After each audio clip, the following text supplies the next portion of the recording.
of me. I see it in your eyes. Hey, hey, hey, good people. Oh man, look, just to prove, look, we are live right now. Look, it's July the 11th. All right. Let me make sure I got it too. Here we go.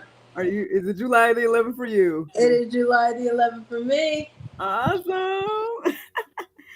Think I was able to. I see that image is real familiar. Look at that. One of my favorites. So profound. So profound, especially with what's going on right now.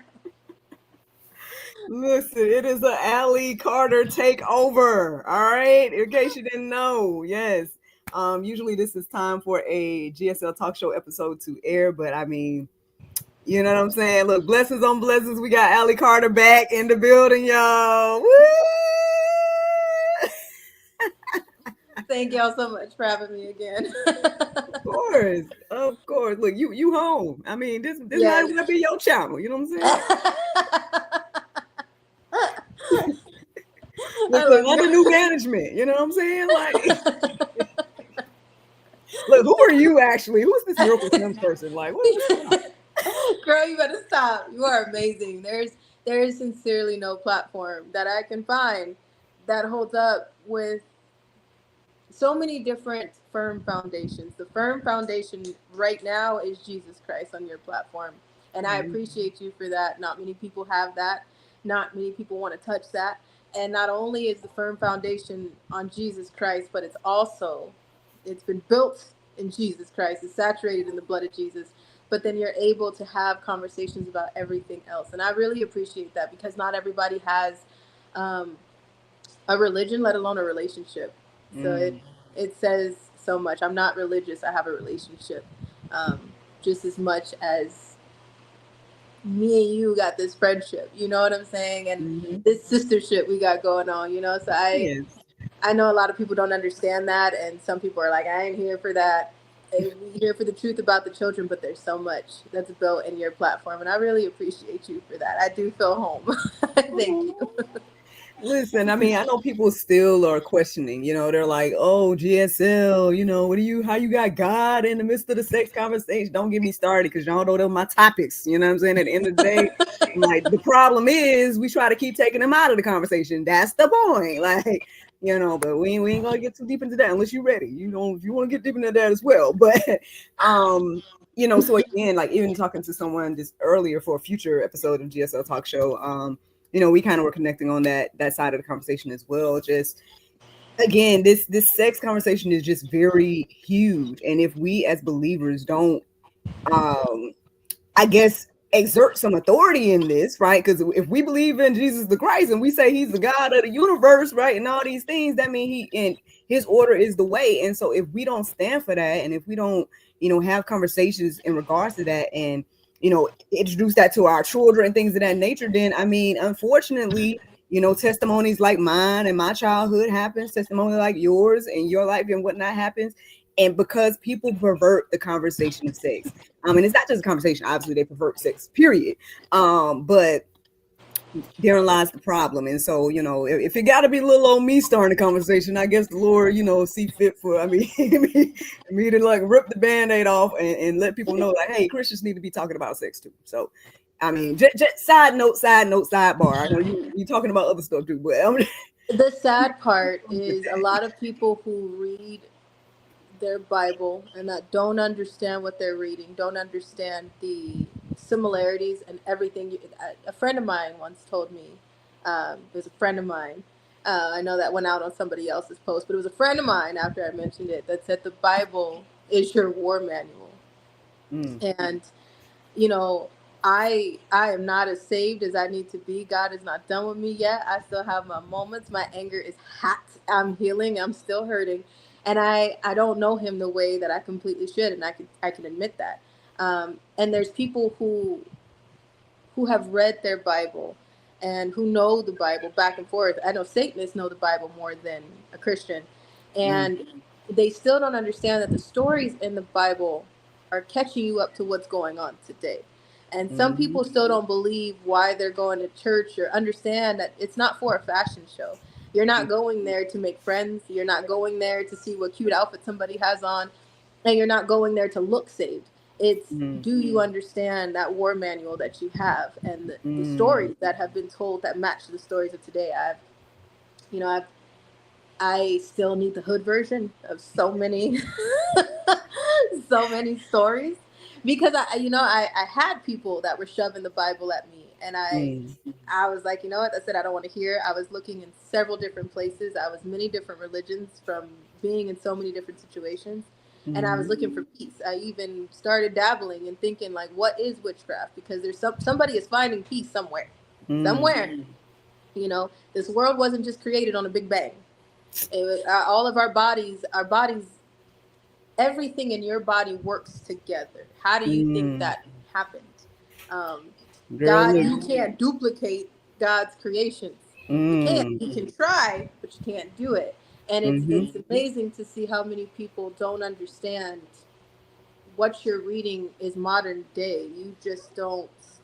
You're too busy looking into an intent to reply or a fashion show, an outfit, trying to throw the first stone when you when you don't understand what you're reading. So, girl, listen, look, there's so many quotes that just like floated through my heart and mind, like as you were talking. First of all, like Frank Turek says, like, man, what did he usually be saying? He be saying, you say it's the Big Bang. I'm just telling you who banged it.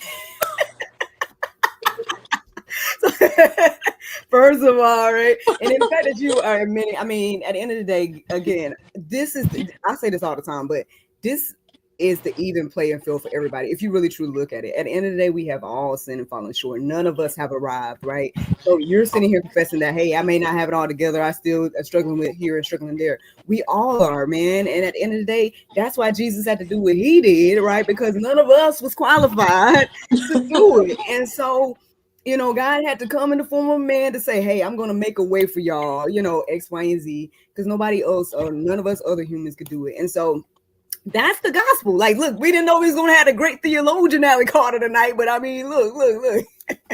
To God be the glory. That's the Allie. I was saying. Look, titles and all. Don't listen to me. Don't follow me. I don't know where I'm going. Look, follow me as I follow Christ. Okay. I'm still, the road is narrow. All right. That's the way you want to go. The narrow way. Allie's scared. Look, she's look. The Lord and graced you, right, for whatever he got, this road he got you on, and so you gonna be all right. Somewhere it is, you're gonna be somewhere all right. At one point, somewhere, Jesus got to fix it. So. So, man, you are blessing us once again here on GSL. Look, I don't know why little old me got so much favor, but I'm grateful. You know what I'm saying? I'm grateful. So, I mean, I know you have things you want to share with us. You know what I'm saying? So, we can sit here and talk all day. So I want to make sure we stay focused, things of that nature. So I know you have some things you want to talk about. I still got my questions from last time, and we know and now that you live, we know the people probably got their questions and whatnot as well. So I mean, I guess first things first. What you doing here, Allie Carter? You know what I'm saying? Weren't you supposed to be taking somebody and suing people? You know what I'm saying? Why you ain't over there? I see y'all got me started. Why you ain't suing nobody, Allie? When you gonna give this information to the public and the mainstream media? That propaganda source. When you gonna do that? All the questions, you know what I'm saying? And obviously you here after the Diddy trial. What you doing, Allie? Let me. You going to that GSL again? I don't think anybody wants my answer as much as they think they do, but I can answer that because it's. Woo! I can answer that. We have been blessed to be able to, as you can see, we're not in the car, so. Can we look to God be the glory not being in the car just for a few minutes? You know what I'm saying? Listen, to God be the glory. Yes. It's cool in here. Praise the Lord. Listen, we gotta praise him for all the small blessings. we don't know how much that shelter, right? That the malls and shelter means until you ain't in them. I'm sure you can let Oh, them do that. until you see how hard it is to get it. I'm telling you right now, if I can decide what side of the refrigerator my eggs go on, Mm. I will be so excited. Girl, you can get some eggs. Well, to God be the glory, because how you gonna have the eggs in the car? Yeah, I mean, You know? we grateful to hear that you Yeah. are able to get eggs these days. Praise the Stress me Lord. out. Those type of things that actually be stressing me out. Mm. No, but to answer that, if you hate me or not, I just want you to just try to think for a second. I'm trying to still have patience with people. I understand that there are some that are too weak minded, senseless, simple minded, uneducated. There's so many things going on that they can't figure out what's going on, so they're being led by the blind, and I understand Mm. that they can't see because of that. I don't need anybody to take my word for gold. We were trying to, before we start this, we were trying to get some insurance documents um, redacted and whatnot before we got on here. I was running out of time because it takes forever to find the insurance holder that is holding it, and then to get it to us, and then to read through the information and to relive it and to see, okay, what is going to help make this make sense. Mm. So there are some insurance documents that we have that we're going to go along with this in just a little bit. We'll have to drop them later. They're being redacted as we speak. Um, but that question of why are we not on mainstream media now? I I don't want to touch this Bondi Epstein Bonino situation too heavy because I'm still trying to see on what the update is, what is going on. It's completely confusing, and there's more that's about to drop any second now, clearly. Um, so I won't touch it too heavy. But I want you to sit and think, how many times has the truth been put into your face? How many years have you been warned? If you are older than me and Miracle, if you are Gen X, if you are beyond that, how many times have you heard about a situation like mine? A situation like the Epstein files? A situation similar to what you're seeing in the news today. Now, it's easy for everybody to say, hey, all of a sudden the Epstein files don't exist. Everybody just go back to sleep. Usually, a lot of people would do that. And I'm so excited, and I feel like we've taken very slow baby steps sometimes. But it's a blessing, and I'm excited that some people can just say, hold on. Mm. hold, hold on. Because we could see the lies. We saw the lies coming from so many directions because we've lived through it. But for those who are uneducated that don't even know about it, I'm not saying that as some of you are sincerely like, I did not know. I sincerely didn't know. I'm here now and I'm trying to understand. I'm trying to piece it together. Your story is too big, it's unfathomable, it's scary. Um, I'm seeing very similar situations to other people, but I didn't know this existed. Now, why didn't you know it existed? Did the mainstream media tell you? Did the mainstream media tell you? Did you get an Amber Alert? How about everybody take a second to go look up how many children are missing in your area locally? You're going to get a lot of them, right? Now think about that. Weren't you supposed to get an Amber Alert? Did you see these parents of the children? The second they went missing, any time in the time, look how long, look at that date and see. In the time that it says that they were missing, did I see any parents out putting up posters? Did I see any flyers? Did I get an Amber Alert? Did I get a text message? Did I hear anybody talk about this on the news, a local news station? And where's the investigative journalist and the local news reporters to report on just the children? We can do the weather, I don't know how many times and how many ways, and they still can't get that right. But we won't speak on the children. Now, mainstream media, I don't know what that was, um, that at one point somebody had put up side by side the script of Mm. mainstream media. I don't know if somebody can find I that. think I saw that in Out of Shadows. That video that had like all these newscasters in different states and everywhere, and they all were saying the exact The same thing. same. That for me, like, exact. solidified my feelings already. I already felt some way about the news, but like when I saw that, I was like, yeah. Yeah. So the mainstream media, everybody is. There's a few people that are. How come you're not on mainstream media? Because I was a child in the situation. How come you're not on mainstream media? Because I'm speaking a little too much truth that's going to get something uncovered that nobody wants to be touched. Of course, I'm not on mainstream media. I've tried. Well, we recently we had 2 events, and it turns out we're doing a third and a fourth, a podcast and a 4th event, and I invited press, investigative journalists, news reporters, all that. We had the badges for them. We had everything set out. They didn't show up, and um, when you look at let's go back, because some people are just like, I can't understand it with you. Okay, don't understand it with me. Let's take a second to go to what's happening right now in the news. We see, that how many people came out. Did you know about the McMartin preschool kids? If you don't, look them up. Did you know about John Benet Ramsey? Her story don't make any sense. If you don't, look it up. Did you hear about the amounts of children that they say 200 here, 100 there? But do you hear anything about aftercare? Do you hear anything about their parents?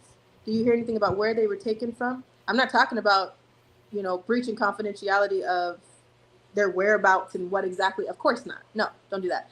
But when you look at all these things and you stop for a second, how many Epstein victims came out and told you not only was it Ghislaine, not only was it Jeffrey Epstein, I suffered for years. How many of those people came out? Look them up.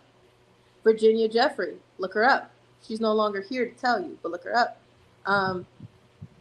How many times, how many ways, for how many years?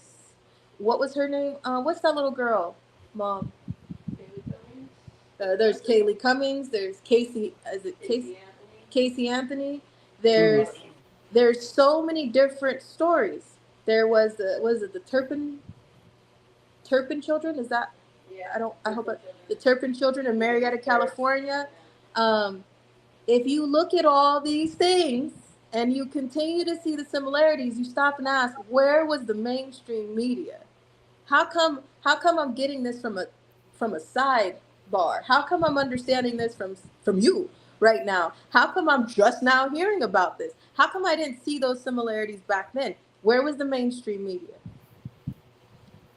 The same way I've been asking, where's the mainstream media for me? At one point in 2022, I want to say it was, and I will repost all those letters. I'll hand them to you. I think you probably wrote one.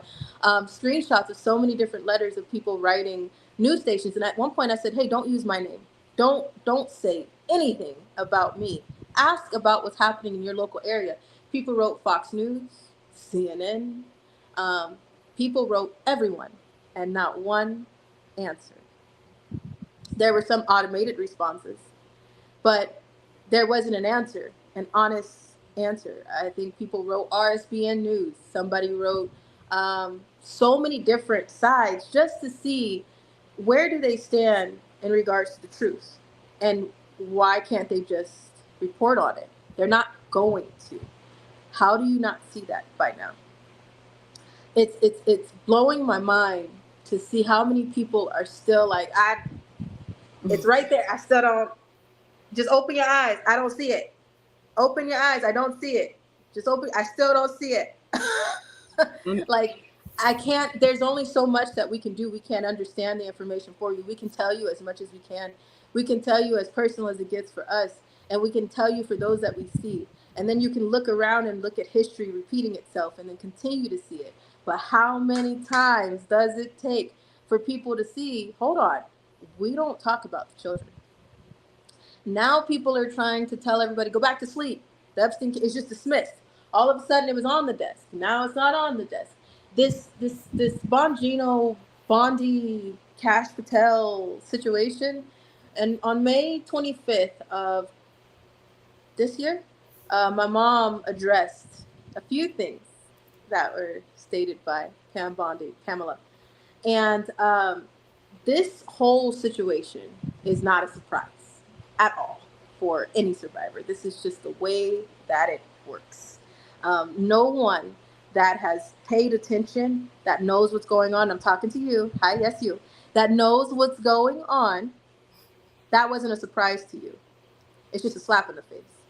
Because it's like, how many ways did you get called a conspiracy theorist and a crazy and this is too dark and no, and it wasn't Diddy, he's a good man, because everybody just sees him in the social media eye, not behind closed doors. The DOJ covered it up, security covered it up, FBI covered it up, police covered it up, maids, if we go top to bottom, everybody covered it up, just like they covered up Casey Anthony, John Benet Ramsey, the Turpin children, McMartin Preschool, Tory Outlaw, me. And still, people come and attack me because you don't have the mind to think for yourself. It's not my fault that you're uneducated to the truth. It's your fault that you've been late to the party. It's not my fault that you're just not getting this. It's your fault that it's taking you so long to wake up to the truth that is personally in your backyard. A lot of people don't want to deal with things until it's personal. It's easy to take a look at this video and to be like, well, I don't believe her. It's easy to go look at John Benet Ramsey's case and be like, I don't know. I don't know what to believe. That child is dead. I was sold. This white woman didn't come from nowhere that I call mom. That is my mom. So what do you think happened? If you're looking at everything in this whole thing with this Epstein case, the justice system is rigged. I've been trying to tell people that from the get-go. I have been through court cases, private investigators. I've been through the Child Protective Services government agency system as a child. I have dealt with every piece of the system to know already that the justice system is rigged. And me and you are no different. Everybody is like, oh, you're so strong. I'm just me. The only difference between you and me is I stand in this fire a little bit different than you do. And I'm not talking to you, Miracle, because you're standing in this fire boldly. I know you. I scoot over this. I know you don't. If the shoe don't fit, don't lace it. But I'm. if it's. But the amount of people that are like, I didn't see this. You can now see who's on the side of the children. I see where Bondi, Patel, Bonino stand, and it's not on the side of the children. I could tell you, I know where it is. I'm not gonna say it, but it's definitely not on the side of the children. Because if it was, this wouldn't take this long. You know, I look at Bonino, and I see I have heard, I've been sent little clips of what his show used to be 4 or 5 years ago. Have y'all seen that? No? Well, he was very...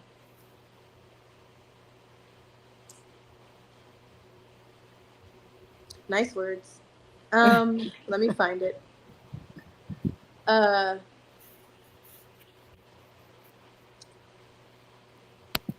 Strong in his stance. We'll go with that. He was very vocal about, very vocal about what was going on with the children, the truth, the presidents that were guilty. He was very vocal in that stance. That stance changed when he took this position recently.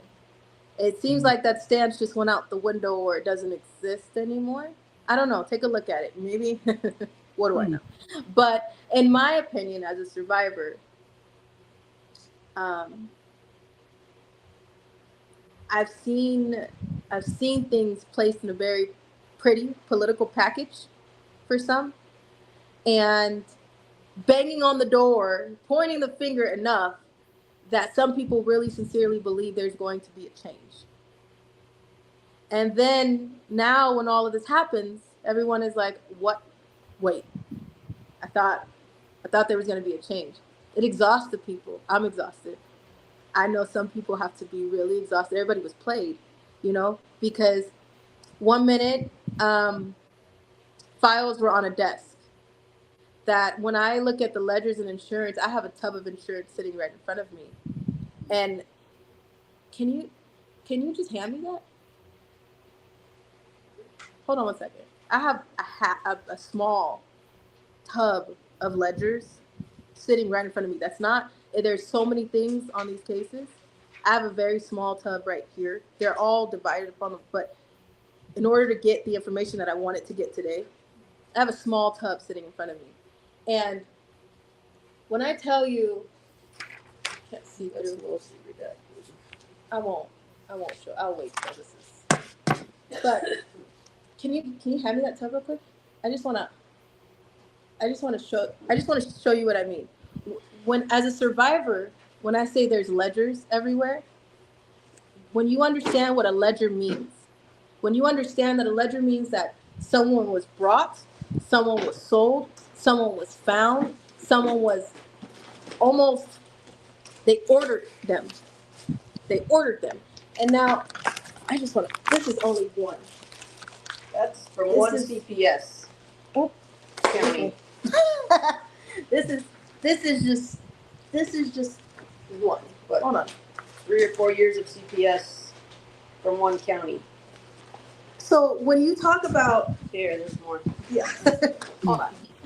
When you talk about ledgers, when you talk about ledgers, when you understand, if I went through this one by one, yes, this is going to take a minute to go through.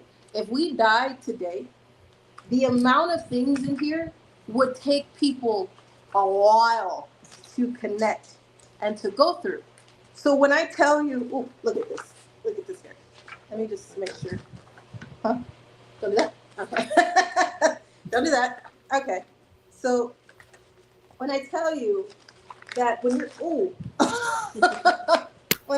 see, I should put this down. But when you talk about ledgers, when she said it was on her desk, this is small. That's just foster care. That's This not is just- trafficking. That's not, This Anything else, this is that's- trafficking. well, yes, There but no, was- but what's in the ledgers of trafficking is completely different. But That's just foster care stuff. when you say, if I spread this out on a desk, this won't fit on a desk, and this is just a little bit. When you For ask one person. for one person, that's me. That's just a little crumb of my life. Can I When you just say? ask for more, when you Can I just say, sister, like for me, and I'm like, for me, that just seeing that makes me very sad, because my thing is, one document is too much, in my little humble opinion. You know what I'm saying? Like, just one document is too much. Like, no child should be abused, right? No document should be having, like, I don't have nothing like that in my, you know what I'm saying, in my life. I'm almost 40. You know what I'm saying? I don't have nothing like that in my life. You see what I'm saying? No documents of that nature. So one is too much for me. You know what I mean? So the fact that you have stacks of documents is like, I mean, I like, honestly, and for me, again, I'm just gonna put this on the record. Like, I tell people this all the time. People come over here, oh, she lying, whatever. Here's my thing. Regardless of if you lying or not, right? What's not a lie is child abuse, and what's not a lie is child trafficking and trafficking in general. Like, these things are not lies at the end of the day. And so you're bringing awareness to that, even if you are lying. For example, now I don't know if you had time to just go type up all that stack, you know what I'm saying, in your lifetime. I don't know, you know what I'm saying. I don't know what it is. It could just be coloring pages. I have no clue, right? But regardless, you're definitely shedding light, right, in a very dark place, waking people up like me and things like that, to be more diligent with my child and be more diligent with our children. So hopefully they won't have to experience any of the horrific things that you're sharing with us. So, I mean, one document is too much, in my humble opinion. The fact that this lady has stacks and whatnot, that's way too much. And really, you don't even have to go through all that with us. Like, real people get it. You know what I'm saying? Real people are making some changes in their life, and they're making changes to help the next generation. And I think that's the point that I've heard you say, like, for the past 5 years. So all the rest of that, like trying to prove and all that, like for me, like I feel like you shouldn't even have to do that. Like, because again, one document is too much. Like, one secret report is too much. Like, one report is too much. Like, you should not have to experience anything like that, period, in life. But I'm gonna let you go on the talk. No, I hear you, and that's this next event. I mean, the last event that we had, I brought in binders, and I just started dropping it in the hands of our guests. And and at one point, angels stopped me. They were like, "Please stop passing stuff around the room. We're sick. We're just please stop." And I'm like, everybody has been asking me for I proof. haven't, but I whatever. know, I know, I I don't know. need But at all the end that. of the Like, day, I don't and I need to get it see the though. baby rape to know that there's babies being raped. Like, I'm sorry. You know what I'm saying? Like, like there's too many there's too many reports out here. We talk about mainstream media all the time, but guess what? There's reports in the news about fathers raping their babies and all this type of stuff. So if y'all see that type of stuff in your quote unquote mainstream media, then what y'all think happening behind the scenes? And do I need to see that in order to believe that? No, I don't. That's me though. I mean, I don't know. I wouldn't even say that's deep discernment. I just think that's I mean, evil spells it out for itself. You're seeing people tell you to go back to sleep. You're seeing people tell you that they want to kill us. There are people that have been threatening bodily harm, cyber stalking, harassing, and just weaponizing people to hurt people that have anything to do with me or my mom. They have weaponized people to hurt my mom or myself while in public. People have told so many lies, chaos, and confusion, but nobody has asked for actual proof. I have put out so much proof, documents, names, all kind of things, dropped so much since I want to say about 2021. 2020, I was just like, I know a lot of people have just met me on this internet. So there's only so much I can say right now before a lot of you completely dismiss me. And I know that. I get it. It's the internet. So I'm not saying that you were supposed to just take my word for gold the first second you heard me. If this is your first time listening to me, I don't expect you to just take my word for gold. Go look at the situations that I'm talking about. Go look at the documents that have already been dropped, and then go look at the evil that still haunts, taunts, and does their best to sell and torment me, whether it's my voice, my pain, my truth, or their chaos and confusion that they're selling. Listen to them and stop for a second and think that the internet is forever. If it looks like a duck, if it quacks like a duck, if it walks like a duck, it ain't a giraffe. I don't understand what's wrong with some people that I have to tell them to maybe open your ears a little bit more so you can see a little better, or open your eyes a little bit more so you can hear a little better. But I am telling you right now, I won't retract. I stand on everything that I have said in this 5 years on this internet. And I know the truth. And I know that the day that I leave this earth, I know these insurance holders are not going to hold that information, because if it's a dead man's switch, that switch flips on. But and I know that my trauma over explains, because I've always been called a liar.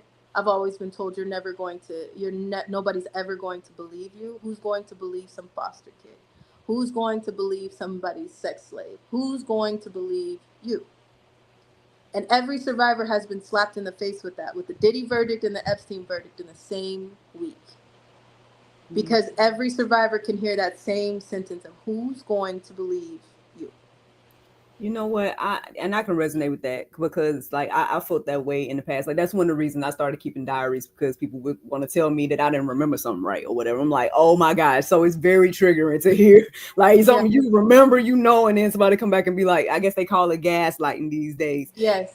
But yeah, so I totally get how that can be triggering, and sometimes we tend to I guess over explain, or just to make sure, like, I want to make sure you understand X, Y, and Z. But I feel like you've done that. You know what I'm saying? You went above and beyond to do that. Like, And you I ain't know got so to many really keep people, doing that in my including world. you, have stopped me and said, that's enough. I don't need to see anymore. I get it. I hear it. I see the evil that keeps coming after you. I see the evil and what they say and what they do. It doesn't take that much to understand what's going on. My mom and I have been called out of our name, but you've never heard us say we were going to sue a soul. But the moment that it's spelled out for those that have been calling, weaponizing, harassing, stalking, hunting down people's addresses, messing with innocent children, we were in a place where we were quiet. We left everybody alone for a minute. We jumped off the internet to try to have some peace. You asked me earlier on the phone, what do I want? And I told you, I don't even know if there's an option to have what I want. I just want to be at peace. I'm not a complicated person. You guys see a lot of this on the internet. You see a lot of me screaming from underwater, trying my best to warn you and to tell you I never unredacted names. some of the names, the Secretions and the outlaws that you see, when it comes to Lassane Outlaw, I don't care. Like, do you see that? I don't care when it comes to the fake damage control that they put in our life that we'll talk about in just a second. I don't care. The connections were not my point. I'm trying to tell you of what's going on. It's not just at the top, it's in the middle and it's at the bottom, and it's in your own house. I know everybody sitting on here can say that they have one toxic family member in their life that they stay away from because the toxicity is so bad that nobody can tell them nothing. Nobody. There's one person in every household that has that toxic relationship that you know that you can't go in on what's wrong. Whether it's that creepy uncle, creepy auntie, that mother, that father, that brother that is always doing something, whoever, you know that there's somebody in your life that you won't touch because you know that drama is going to spiral out of control. But people are, I want to bang down tunnels and I'm ready to save children. You can't even save the own child in you that is in your own home. Mm. You can't even look into your backyard because you know you can't deal with that yet. My goal has always been, when I went viral, first of all, that was an accident. We ran out of options because we went through the courts, we went through the police, we went through the FBI, we went through everybody that you're seeing right now that's telling you to go back to sleep over the Epstein case. Everybody that's telling you that Epstein don't exist is the same people that covered up mine. They're the same people that runs your Child Protective Services agency with no oversight. They're the same people that work in your schools. They're the same people that you work right next to. They're the same ones, those maids, those ones that clean the sex toys at the Playboy. They have multiple jobs. They work at your McDonald's. They work at your local fast food restaurants. These are everyday people. You have encountered a trafficker today. You have walked right past one, and you won't see them because you think they're either supposed to be dressed in a political package, an elite form, or somebody that's supposed to look like they're going to eat you. I think that's You're one thing I'm seeing it. always trying to remind people on here. I'm like, I mean, obviously you already just, even today, just shared so many stories outside of yours that people should be familiar with. But again, we're talking about the ones that aren't able to tell their story, right? Those people that you, like you said, they could be being trafficked right under your nose and we're not paying any attention. And hopefully those people that are here these days, their eyes are a little bit more open. So now they are a little bit more privy to some of the things, because you've shared so many things over these 5 years. That, you know, we all should be a little bit, again, more diligent about what we're seeing, what's going on in our households, what's going on in our families, communities. I always keep trying to remind it because people be like, we're the kids. But then next thing I know, I'll see a news report about, like I said, the quote unquote teacher of the year getting caught up in something sexual with the elementary child. You know what I'm saying? And then you look back and you look into that information. Something If you else. dig So closer into those connections, you'll see that teacher was moved around several times. You'll see that teacher was given a slap on the wrist. You'll see that teacher, nobody may have caught them, but there were so many signs that no one did anything about until it got out of control. That's the problem. The problem is we have been in this issue for decades. This is history repeating itself over and over and over again. The only thing different right now is some of you are just now hearing it. Some of you are just now seeing it. And the information that you got, there should be people with the same amount of energy and outrage over Black Lives Matter, Antifa, burning buildings down, looting iPhone buildings. That people, that energy that they have to be mad about something, they're not mad. Nobody is mad about the right thing, but everybody wants something to be mad about. We want to talk about slaves and the slave mentality, go back to Black Lives Matter or jump on the slave bandwagon, but we don't talk about the slaves that are right now, the slaves that are under our noses. I mean, I think the thing, and like, I guess my only thing that gives people a little bit of grace in this area is knowing that majority of those people that were at those type of things probably were paid to be there. Like, that's what I feel like at this point. I don't know if I need to go get my tinfoil hat. Is that conspiracy? But I mean, you know, I feel like majority of those people probably were paid to be there. So the main masses, you know, there might have been some real people sprinkled in with them, you know, marching and whatnot. But I just don't think a see lot that, of people that get huge so crowd being. people get corralled. People get there's a herd mentality sometimes that once people see something, they're like, oh, there's something to be angry about. There's something to be mad about. And They don't even know why they're there. We witnessed some of the people that went to the George Floyd rallies. They didn't even know who George Floyd was. When it came down to when Kobe Bryant died, people were hauling down to Los Angeles, California. They don't know nothing about basketball. They just see a group of people and they want to go towards that group. When you start breaking truth down for people, then they're like, okay, that's too much. I don't know about that one.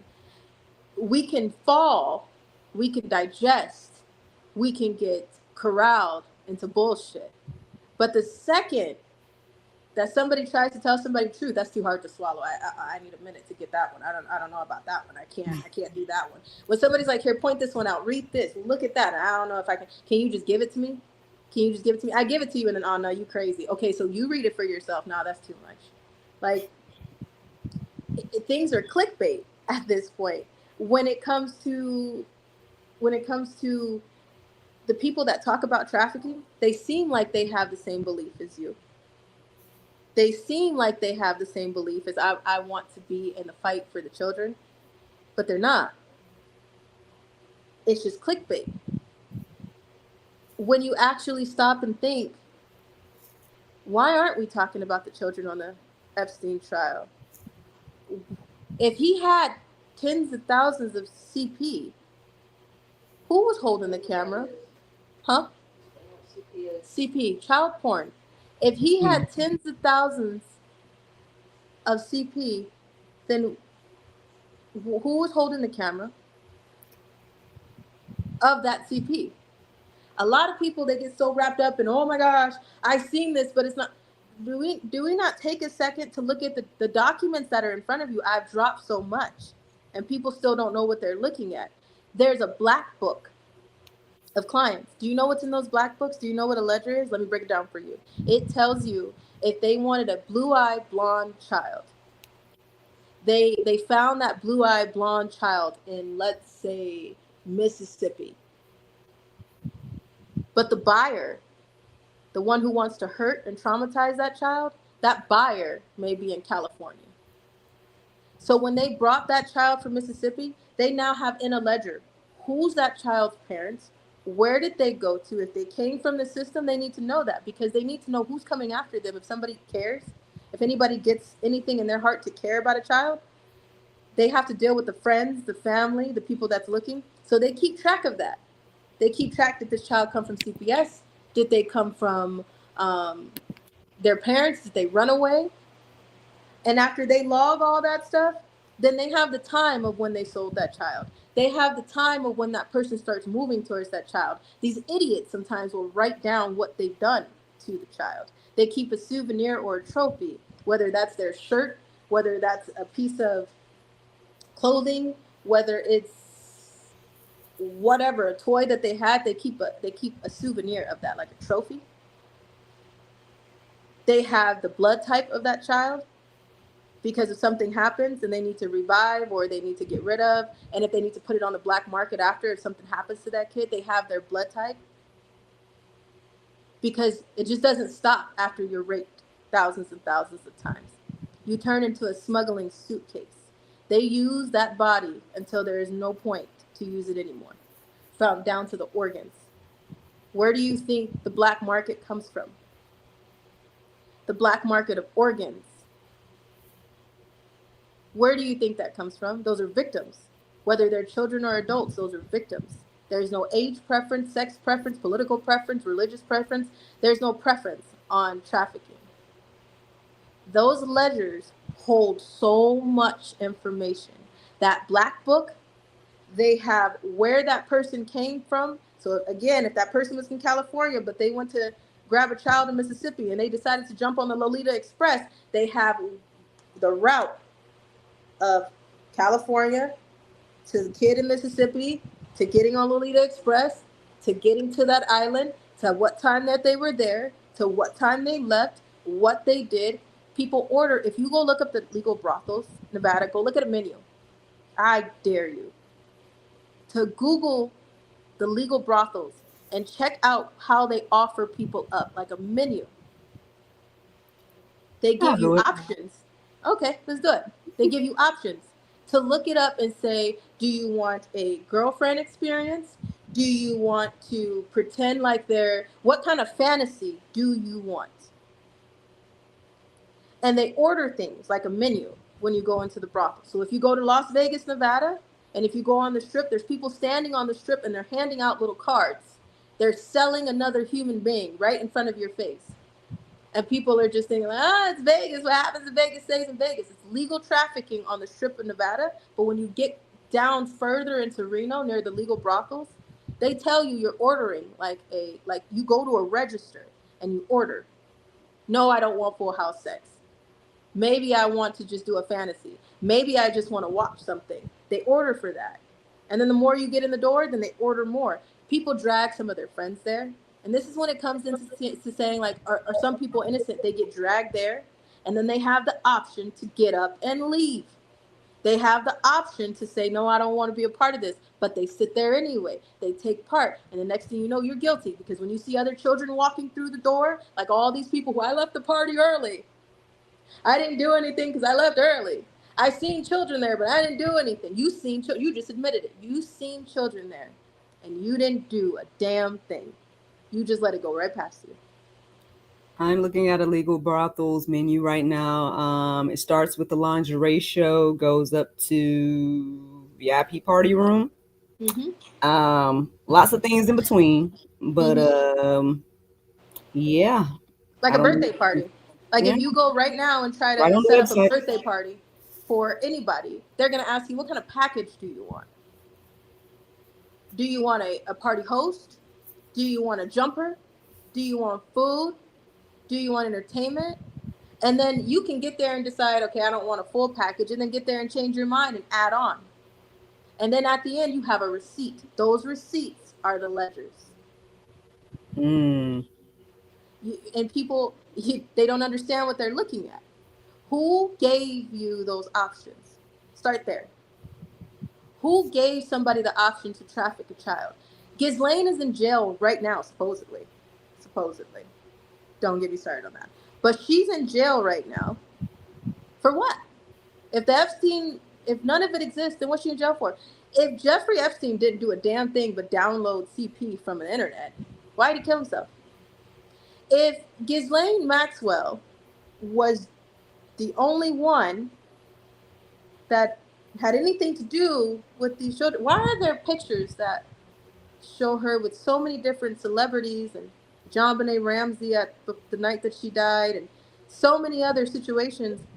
Why are you seeing that? Why are you hearing other victims say there is more to the story? Why did the judge put her behind bars in the first place if nothing ever existed? You are witnessing a cover-up. And they want you to go back to sleep. They want you to believe that, it's nothing. We're just going to, don't look at that. That's too much truth. Put that back down here. It's fine. We're just going to, don't look at that. It's fine. That doesn't exist anymore.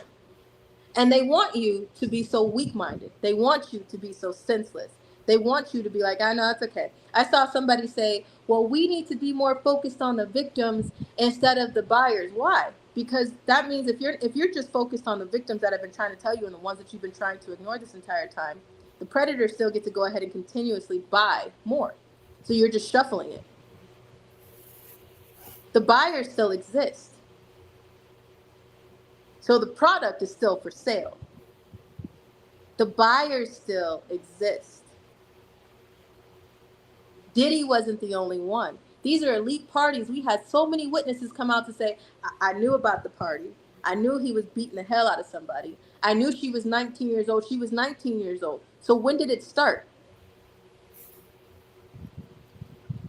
I mean, I saw the other lady testify. I think, like I said, it was on Soft White Underbelly. I can't remember her name right now, but she was like, "Oh, I know." She very specifically said, "I saw little people," and I knew when she said that she was talking about kids. But I mean, you could tell she didn't want to say kids, but she just was like, "Yeah, they were dressed up as geisha, little people," that type of vibe when she told about it. But I mean, again, where there's smoke, there's fire, man. At the end of the day, and again, he wasn't there partying by himself, obviously, and so it's just one of those things.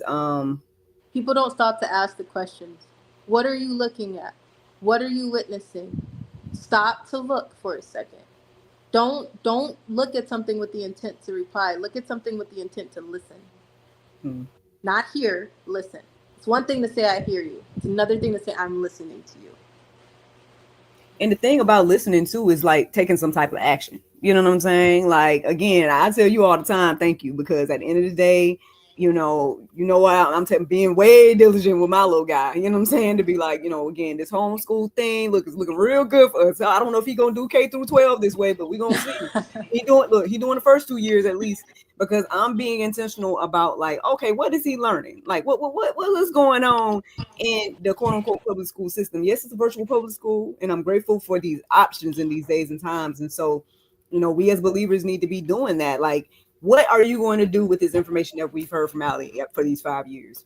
You guys see, I'm trying to put forth some action. You know what I mean? Try to be a good mentor at the church with the kids that's there. Try to be a trustworthy person that they can talk to about things that may be going on with them. Again, in my own household, see, these are the examples, friends. Your house, your community, and start there. Yeah, so it's just one of those things. Like, now that we've heard this testimony, there's something that we can do, right? Whether it's making more awareness, whether it's hey, maybe some of us need to become foster parents, maybe some of us need to get in government, right? I don't know, but whatever the Lord is leading you to do that thing, so then hopefully there can be some type of change happening. Because I don't know what's going on with those people that are in those positions. I know they was talking real bold about what they were going to do, and then they got in, and then it seems like they're a little quiet or whatever the case may be. I don't know if they got threatened. I don't know what And happened. even if they did, who's going to stand for the children and on their behalf? The ones that are not here, the ones that are still suffering. If you said and if you told someone that you were going to take that responsibility to do something, then why aren't you doing what you said and saying what you mean? That's the problem. I don't want to hear the excuses of people. Well, like, they may be scared. So were we. So were the kids that are still dealing with it. It is up to the people. It is up to the adults. The responsibility is residing in the authority of power, and that authority. What have they done? Now, the only thing, sis, like, do we think that they're, and I know you probably don't, but I'm just trying to, give grace and mercy. Like, do we think they're doing things behind the scenes and they just don't want the public to know? Which I'm team rip the Band-Aid off and let the public know. That's the team I'm on. Like, why not let people know? But I mean, maybe they're feeling like, the only other thing I'm thinking here is either they're feeling like it's too much for the public, so they're trying to handle it behind the scenes. But it's like, but it's too exposed now, because even when you go anywhere and look under like the comments, people are talking about like what we're talking about today. So I mean, there's too many people awake to like not address it publicly. Like, so they need to like just rip the Band-Aid off and be like, look, this is what it is. That's what I'm confused that, about too, just as much as everybody else. Everybody should feel played, because there's enough people to pull the Band-Aid off. There's enough people to pull the client list. The client list is being protected because of the elite that you sign their paychecks. That's why they're being protected. If the elite that is under this is uncovered, if Child Protective Services is uncovered, some people say, oh, there will be mass hysteria. So? I mean, well, yeah. I mean, because, call the military. I mean, that's better than to allow it to keep going on. You know what I'm saying? Like, yeah, wake people up and do something about and change the system. Then, you know what I mean? Like, the system is broken. I mean, I guess it's broken. It's not take apart. They're doing something behind the scenes that we're just not privy to. I know that they are. The reason of hiding it though, like why just? I know there's so much that's going on behind the scenes that no, we don't know. We're peasants to some of these people. So of course there's some information that we're not privy to. And I get that. I completely understand that. There's some information that some people would not be able to digest. There's some information that some people wouldn't be able to live through. Look at what people do with the little bit of truth that you get. And it's easier to go back to sleep and not deal with it because it's harder to deal with it. So of course, there's some things that are going on behind the scenes. But the amount of stuff that should be transparent to the people, not just to the American people, but to the people, we can't touch that because we sign those paychecks. I've said it so many times, red, blue, it doesn't matter. All the same bird. Everybody is guilty. Everybody. Everybody. You've enabled trafficking somehow. There are people that are trafficking my pain on social media right now, and you're enabling them. And then you wonder why something can come into your house and be enabled so easily, because it's your fault. It's not just one person. And some of the people that, like, I didn't know, I was sending things to a fundraiser to an organization that I thought they were supposed to be helping. They're going out of their own country to help another country, and you're just throwing money at them here because I don't know what to do. And of course, some people are sincerely like, I don't know what to do, so I can just send you this money, or I can just send you this stuff, and I'm gonna believe that this organization is going to do what they said they were gonna do, because I don't know what else to do as little old me. I don't know what else to do from where I sit, so I'll just give this to them and let them do it. Have you ever checked and seen where that money connects to? The fundraisers that go on allow them to leave their own backyard to go into somebody else's territory and say, I'm going to help. Why won't we start here? Start where you're at. We don't do that. Nobody does that. Nobody takes that second to ask that question. Where did all of these children come? You said you saved like 30 to 50 children. That's a school bus. You think about 30 to 50 people in one room. Think about a classroom of 30 to 50 children. And then I want you to think, so if one of those kids if somebody has medical issues, if somebody has rage issues, if somebody is not able to walk for themselves, if somebody's not able to talk for themselves, if somebody's addicted to drugs, if someone is doesn't understand where they are and they want to go back, how are you dealing with a school bus load of children? What's the aftercare protocol? Why can't anybody answer you about MK Ultra? Why? If we can give you the truth pricelessly, why can't somebody else? The truth is the truth to help you protect your children. The truth is the truth to help you protect the future generation. Why the hell does anybody need to charge an insane amount of money for that? The truth is priceless. You should have that truth, period. And when all these organizations are making all this money to do all of this, how come they're not just educating the public for free at one point? You have all this money, you have these big ass organizations. How come you're not just educating the people? Why is that too much for you? Because if you understand the depth of what's going on, there's no amount of money that you can put on a child anymore when you have understood how much they are sold for. So if you understood the hell that we're going through, then what's the point of selling the truth? I see, and I know you see, and I know some of you that are sitting here already like, we know. We see it. There's just nothing to do about it. Why not? You have that power. They work for us. This Why is why we can't we gotta ask be the more question? diligent and get involved. That's what I'm saying. Before, like, hey, if you know some organizations in your city that say they're helping kids, start volunteering, right? Start getting involved. Hey, let me see what y'all got going on. Y'all helping kids? Okay, cool. And if they ain't helping kids, then call it out. Okay, look, y'all said y'all was helping kids. I've been here serving for the past month, and I haven't seen no help for the kids. Let's hold people accountable. Like this is where we can get involved. Again, if you're not willing to start there, then how are you going to do anything to help, again, the people on the ground and things of that nature? Like, I know we was talking earlier, sister, and I don't know if you want to go into this, and if you don't, you'd be like, ugh, no, ma'am, not right now, not today. Let me know. But I know you deal with survivor guilt, and I know. I'm not trying to, starting it. But I just want to like give you the opportunity to like let us know, right? Those of us that are here and are activated and are like, because there's so many people that come here to GSL and they're like, I want to help. What can we do? And we made our little list, and we be trying to, based on things you've said over the years, I made this little list to try to give people like a running start on ways to help, right? But I think when people hear about, like I said, the tunnels, right? They hear about the cages, like they hear about these things, and then I know that you probably get these questions as well, and people constantly come here asking, oh, what are you doing about, how can we do something about those kids, X, Y, and Z? I would love to know, like, if you have anything you want to share about that, like, you know, is this whole thing so we can activate to do something about those kids, or is it to be more intentional about kids so they don't become those kids? Just not trying to trigger nothing, you know what I'm saying? But just wanting you to get the opportunity to, like, as your point of view, as that survivor, as that person that was able to get out. I know you talk to those individuals a lot, in your lives and things like that, because they got to make decisions too. Like, that's the other thing, because people got to make decisions to do what they got to do as well, on their end, depending on how old they are. But I know little babies can't really do much.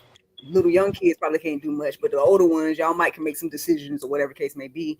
But I just want to give you the opportunity to just address that if you feel led to do so. If not, we can just bypass it. No, it's okay. I honestly, it's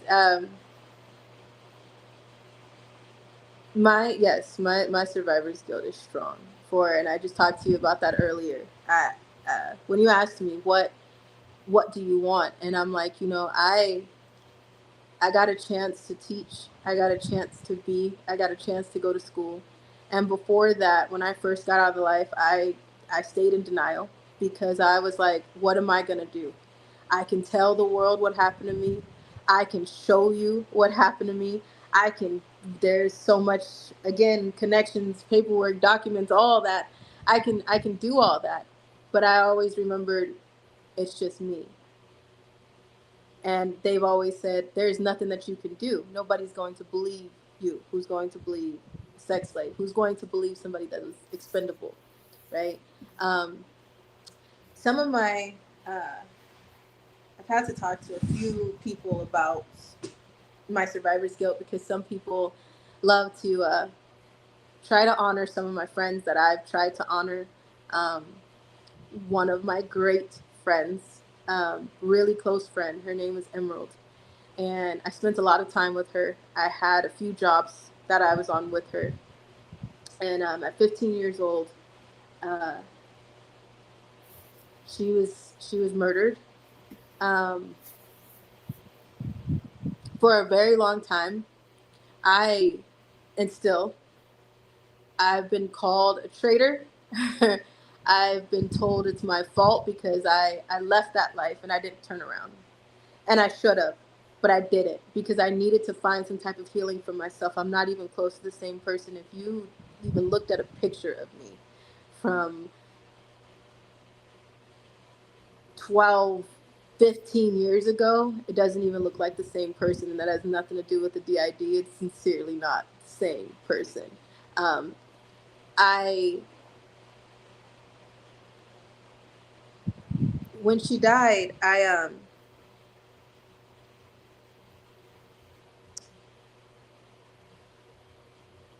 wasn't able to do anything. I was in the room, but I wasn't able to do anything about it. I made a dance on it called Disrupted Demand when I was able to choreograph, and it was legitimately the nightmares that I went through every single day. And I she she screamed for me. She uh, we were in the room with both of our pimps, and I couldn't do anything. Um, for that reason, everything from that day kind of slaps me in the face every day. Uh, from the moments that, not just for Emerald, but so many other kids that I have met, that there was nothing that I can do but just stand there, because if it wasn't them, it was me. I wouldn't be sitting here if I moved a certain way. Um, I got punished. I got in trouble if certain things happened. I talk about the Getty a lot. I had a friend that I was with, and we were brought together. So you're supposed to basically take care of each other. You may not know each other, but you're supposed to take care of each other because you're brought together. So it's like it's losing product is what they call it. And people are not property, but they consider everybody their property, um, and kind of brand it together. So when I left, I didn't think there was anything that I could do. I beat myself up for that every day. the moments where I feel like I just need to sit in a corner because I'm like, there's not much I can do. I've tried everything these past 5 years. When people are like, why are you still talking? Just stop. And I'm like, I can't, because when I close my eyes, I see them. And I can smell the straightener that was in her hair. I can smell the blood that was in the room, that metal taste of, I don't even know what. The alcohol, the body odor. Every day, I fight that moment of trying to stay in a corner. And every day, I kick my own ass to get up to say, I can't, even though I want to be quiet, I can't do that because that's not fair.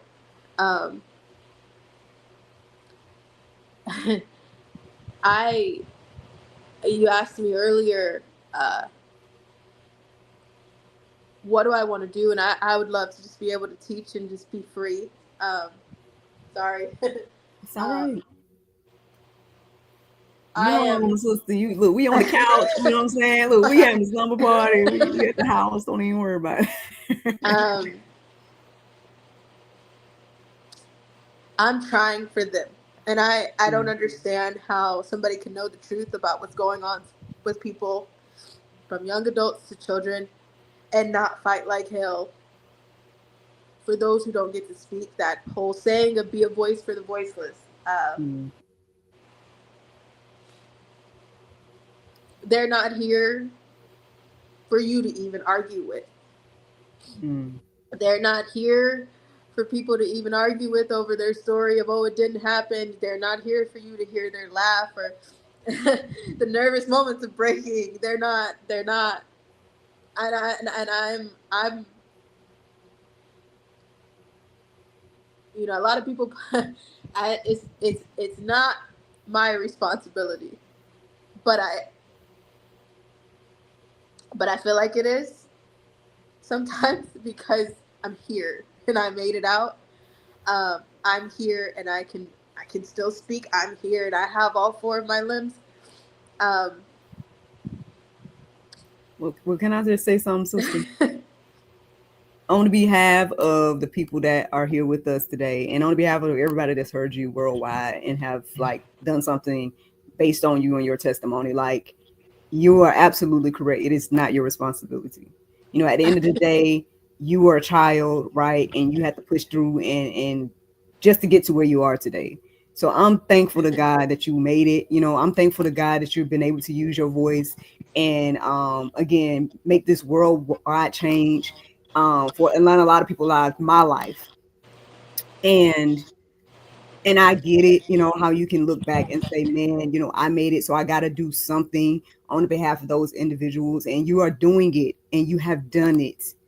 You know what I'm saying? And so do not, like, I hope and pray like this can encourage you.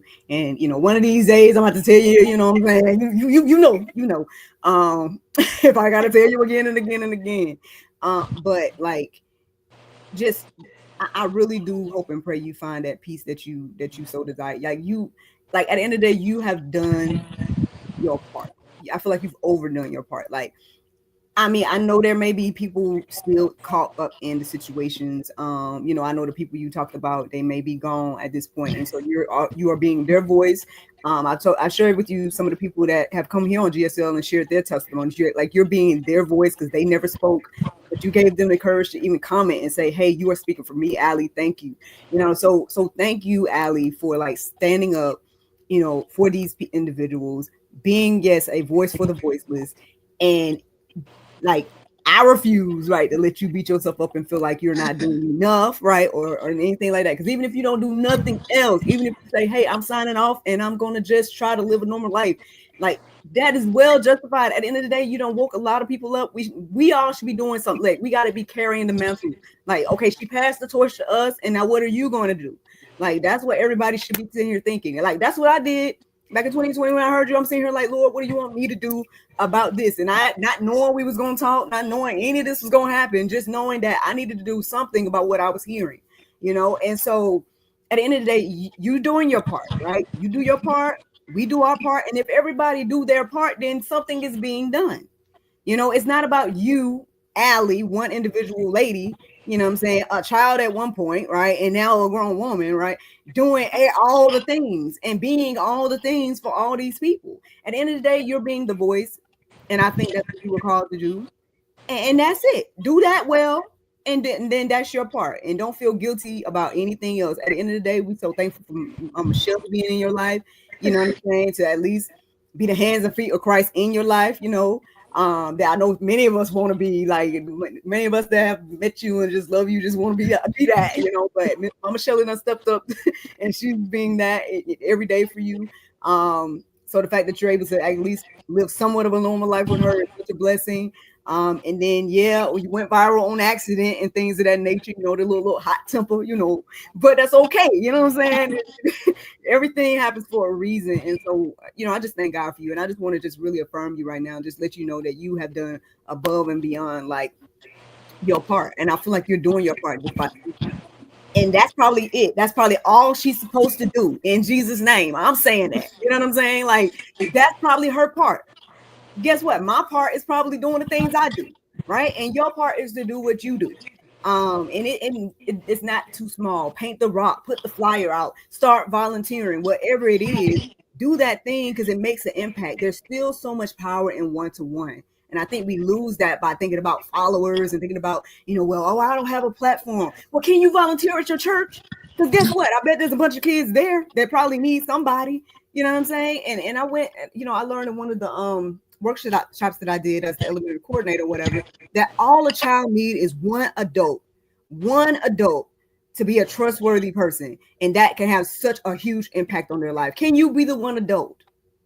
That's what I'm saying. Anybody listening to the sound of my voice today, can you be the one adult? Can you be the Miss Shelley in somebody's life? Right? Can you do something? Right? And putting all that on you is I don't know. I feel like that's ridiculous. Like, me personally, I don't expect nothing else from you. Honestly, like, I don't expect nothing else from you. You know, and that's me, right? And I guess I'll down that hill, you know, if I need to. But I'm like, if this young lady don't do nothing else, she done did enough. You know, all this lady want to do is go to school and teach. My good, like, what I mean, and even that is being a gift. You know what I mean? Like, even that is sowing into the next generation. So no, you ain't gonna beat up my friend. Tell my friend she ain't doing enough over there. Okay. I'm sorry. Oh no, you good. That's all right. Look, I ain't got no tissues to throw at you. But yeah, I just wanted to say that. Look, on behalf of all the people here at GSL as well. Like, look, I got y'all. I know y'all saying it too. So there you go. We love you. We appreciate you. And you ain't got to do now thing else, in my humble opinion. Thank you. So look, what else you want to talk about?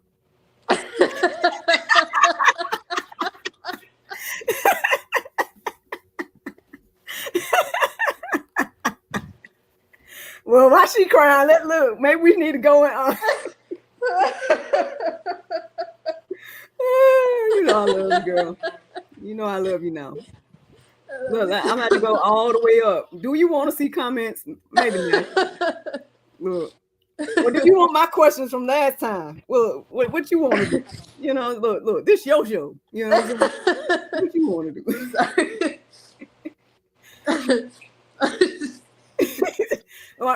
Well, why she get herself together?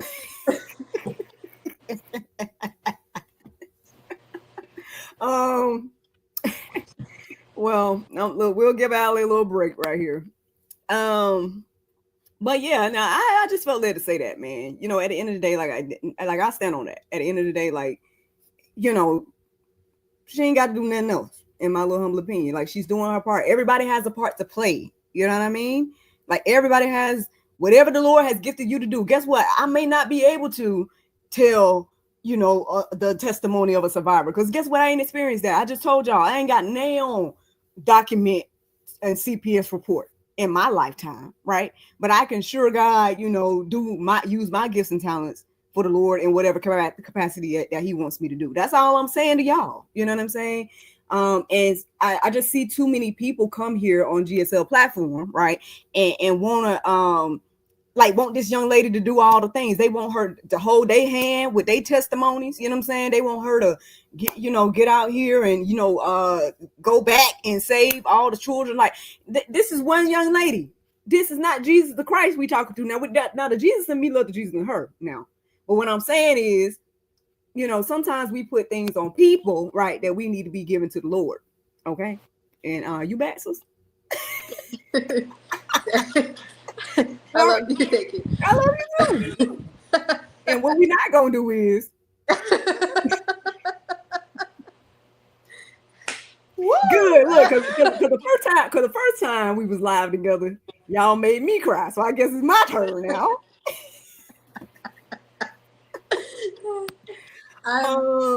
With words instead of snot bubbles. Look at Miss Shelley. I'm gonna kick you out and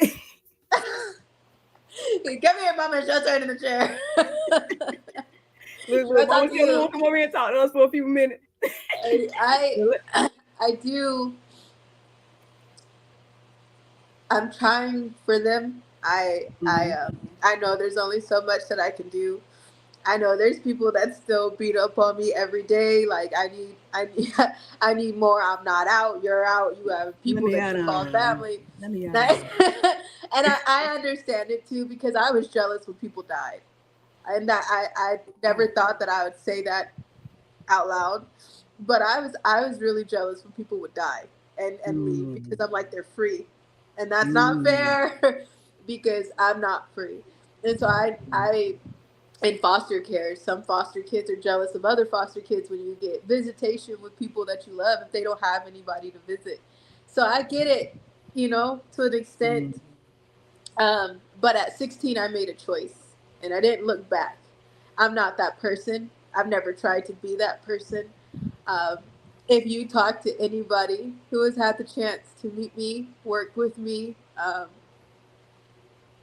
try to love everybody, because I just don't know where people are struggling. And I remember when I was struggling and I couldn't explain it to people how I was struggling. I know that I've been speaking for 5 years, and when the verdict went through, I think the point of that was to also let everybody, the survivors and the people that are fighting, to know to stop talking. And if you're listening to this, if you're a survivor, or if you're just a person that is raising your voice a little too loud, please don't stop, because that's the point. A lot of people are like, well, why don't you tell us this and why don't you tell us that? Names and whatnot has never sincerely been my point. Has never sincerely listened to Nam video. Yeah. Because if I told somebody one day, I was like, look, here's a playlist. Go get a pen and paper, write down every name she talking about and every location. Because listen, I can sit here and say San Bernardino, California. She listed Nevada, right? Yeah. I didn't write down the people's names, but I could go back and write. She doesn't name CPS people. You know what I mean? Like, what are we talking about? What other information do we need and want? Like, it's not that I wanted to go after anybody. It's that I wanted you to know the truth. Because we could be those people. We could release every name. We could release every address. We could give you everything that's in the dead man switch and in some of these documents right here. We could give you everything, and that would be shot calling. We're not shot calling. What are they gonna do? What are you gonna do with what you already got? No, you ain't got to do all that. Like, that's not my point. My point is to continue to tell you that this is not just a me issue. This has never been just about me. Right. This is about so many people suffering, guys, girls, young, old, those who are slave to the statistic and to the system that this runs in. You wouldn't believe the amount of people who help clean those sex toys in the Playboy and the brothels. Those people that made those parties, the people that cleaned the hotel after Diddy beat the hell out of Cassie. You wouldn't believe how much those people are slaves too. they may not be attacking someone, but they're slaves to the system. Those people who came out and I knew about it, you were slaves to that system. It was up to you to speak up. It's up to you to decide where you want to stand with it. It's up to you to decide what you want to do and who do you want to be, because I don't want to be even close to what they tried to make me to be. I'm trying to be who I needed. Look, be So who my God goal has made you to never be, been which is a beautiful lady, super talented. Yeah. And I love those parts of peace. I get it that there's somebody fighting a war every single day, but nobody deserves to be somebody's punching bag or somebody's sex toy or somebody's slave. Nobody. People are not property. So I I'm just asking you to please. I know we signing off very soon, or maybe we just doing things a little bit different. I don't know yet. Maybe I'm gonna say screw it and become this dance teacher that I want to be and just have security. Maybe I'm just going to say screw it, write this book and put everything out there and turn around and get my life back. And I'm just gonna have to do that with security because my face is everywhere. The internet's forever. You know, my face is not going anywhere.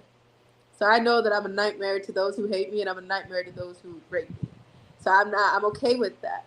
But that's just the reality of it.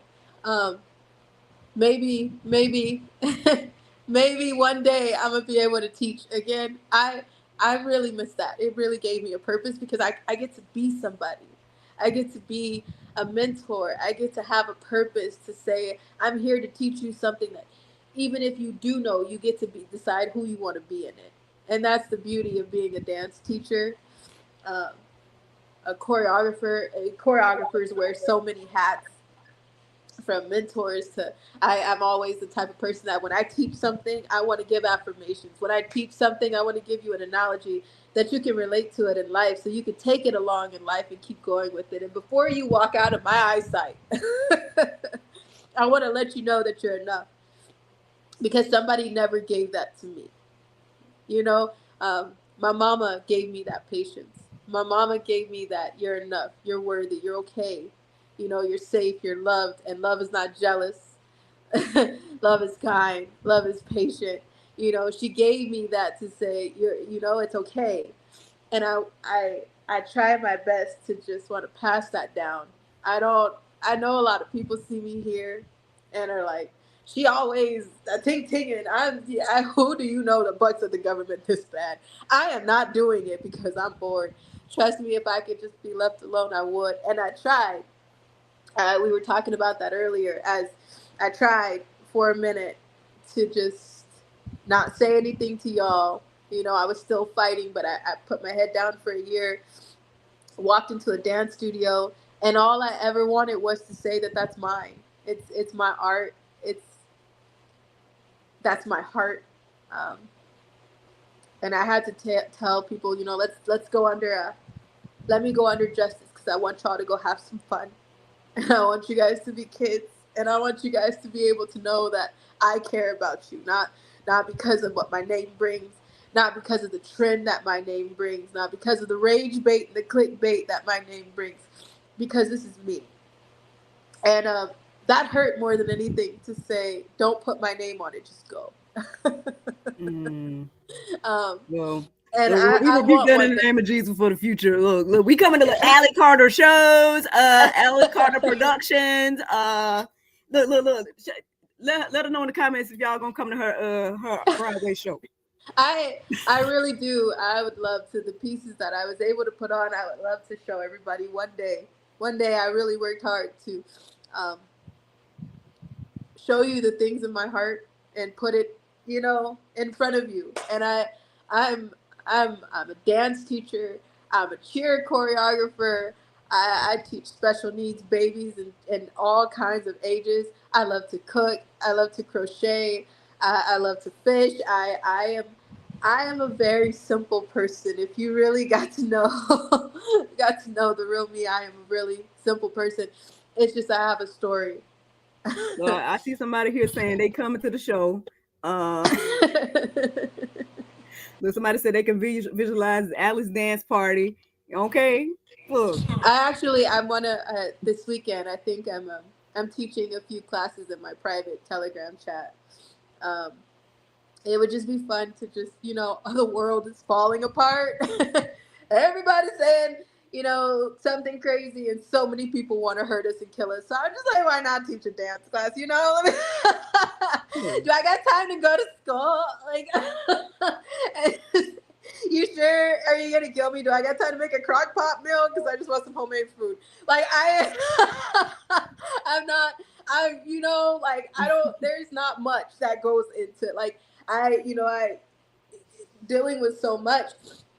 The men in this army that have gotten the chance to know me, we had a we had a situation not too long ago, and I was talking to one of the men in my life, and one of the '90s men, one of the everyday men. That's probably one of the men that are sitting here in the comments. We got a chance to just talk, and we were going back and forth about something, and he's like, "What are your expectations of men?" And I was like, "Sir, do you understand that my bar is low? Okay, my bar never left the floor. All right. When there's a man in my life that doesn't want to hurt or torture me, I'm like, wow, what a man. When I I know that's not good.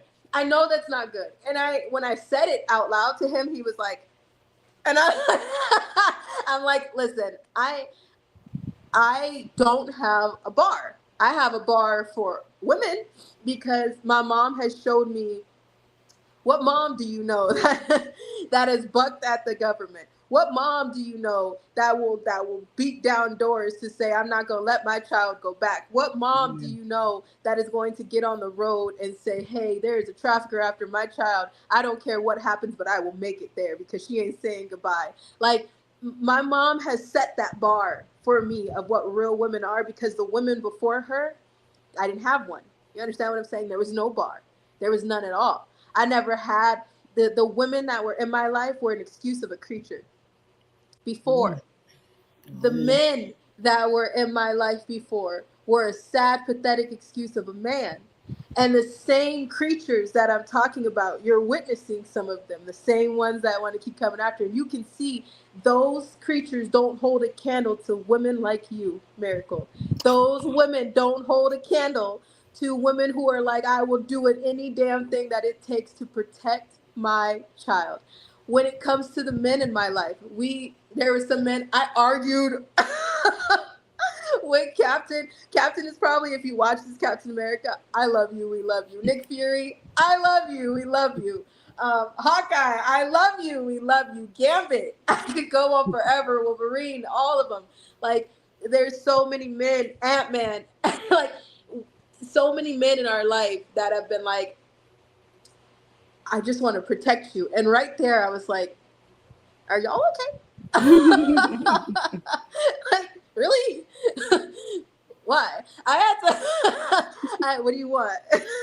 I mean, you are so easy to love, though, sis. Like, I don't know what you're talking about. Like, I mean, and I understand that, but I'm like, for the men, I just had this conversation with one of the men because I'm like, I'm not going in a vest this time. And the man that put us in the vest in the first place, he argued with us, and I was just sitting there in shock. Like, you're arguing with me over my protection?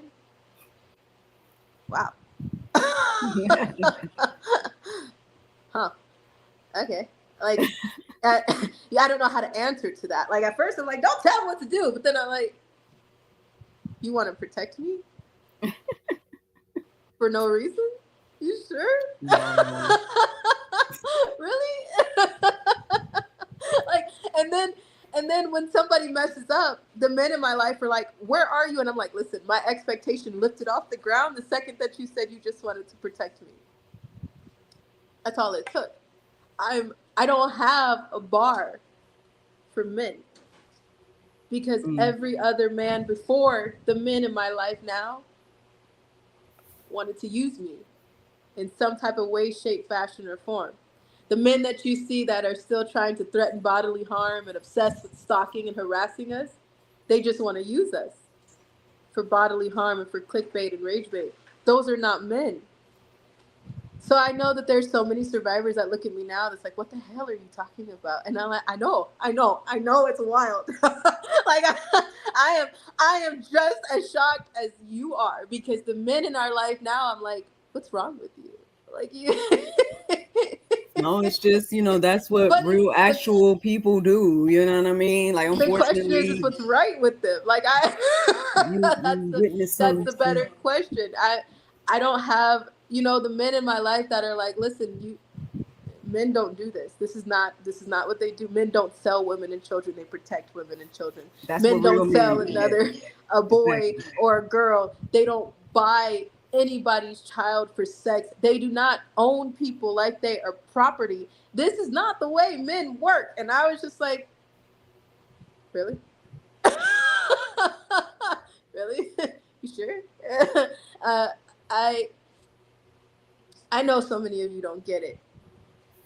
Um, and I'm sad for those who don't get it because then I know that where your bar is kind of where mine was.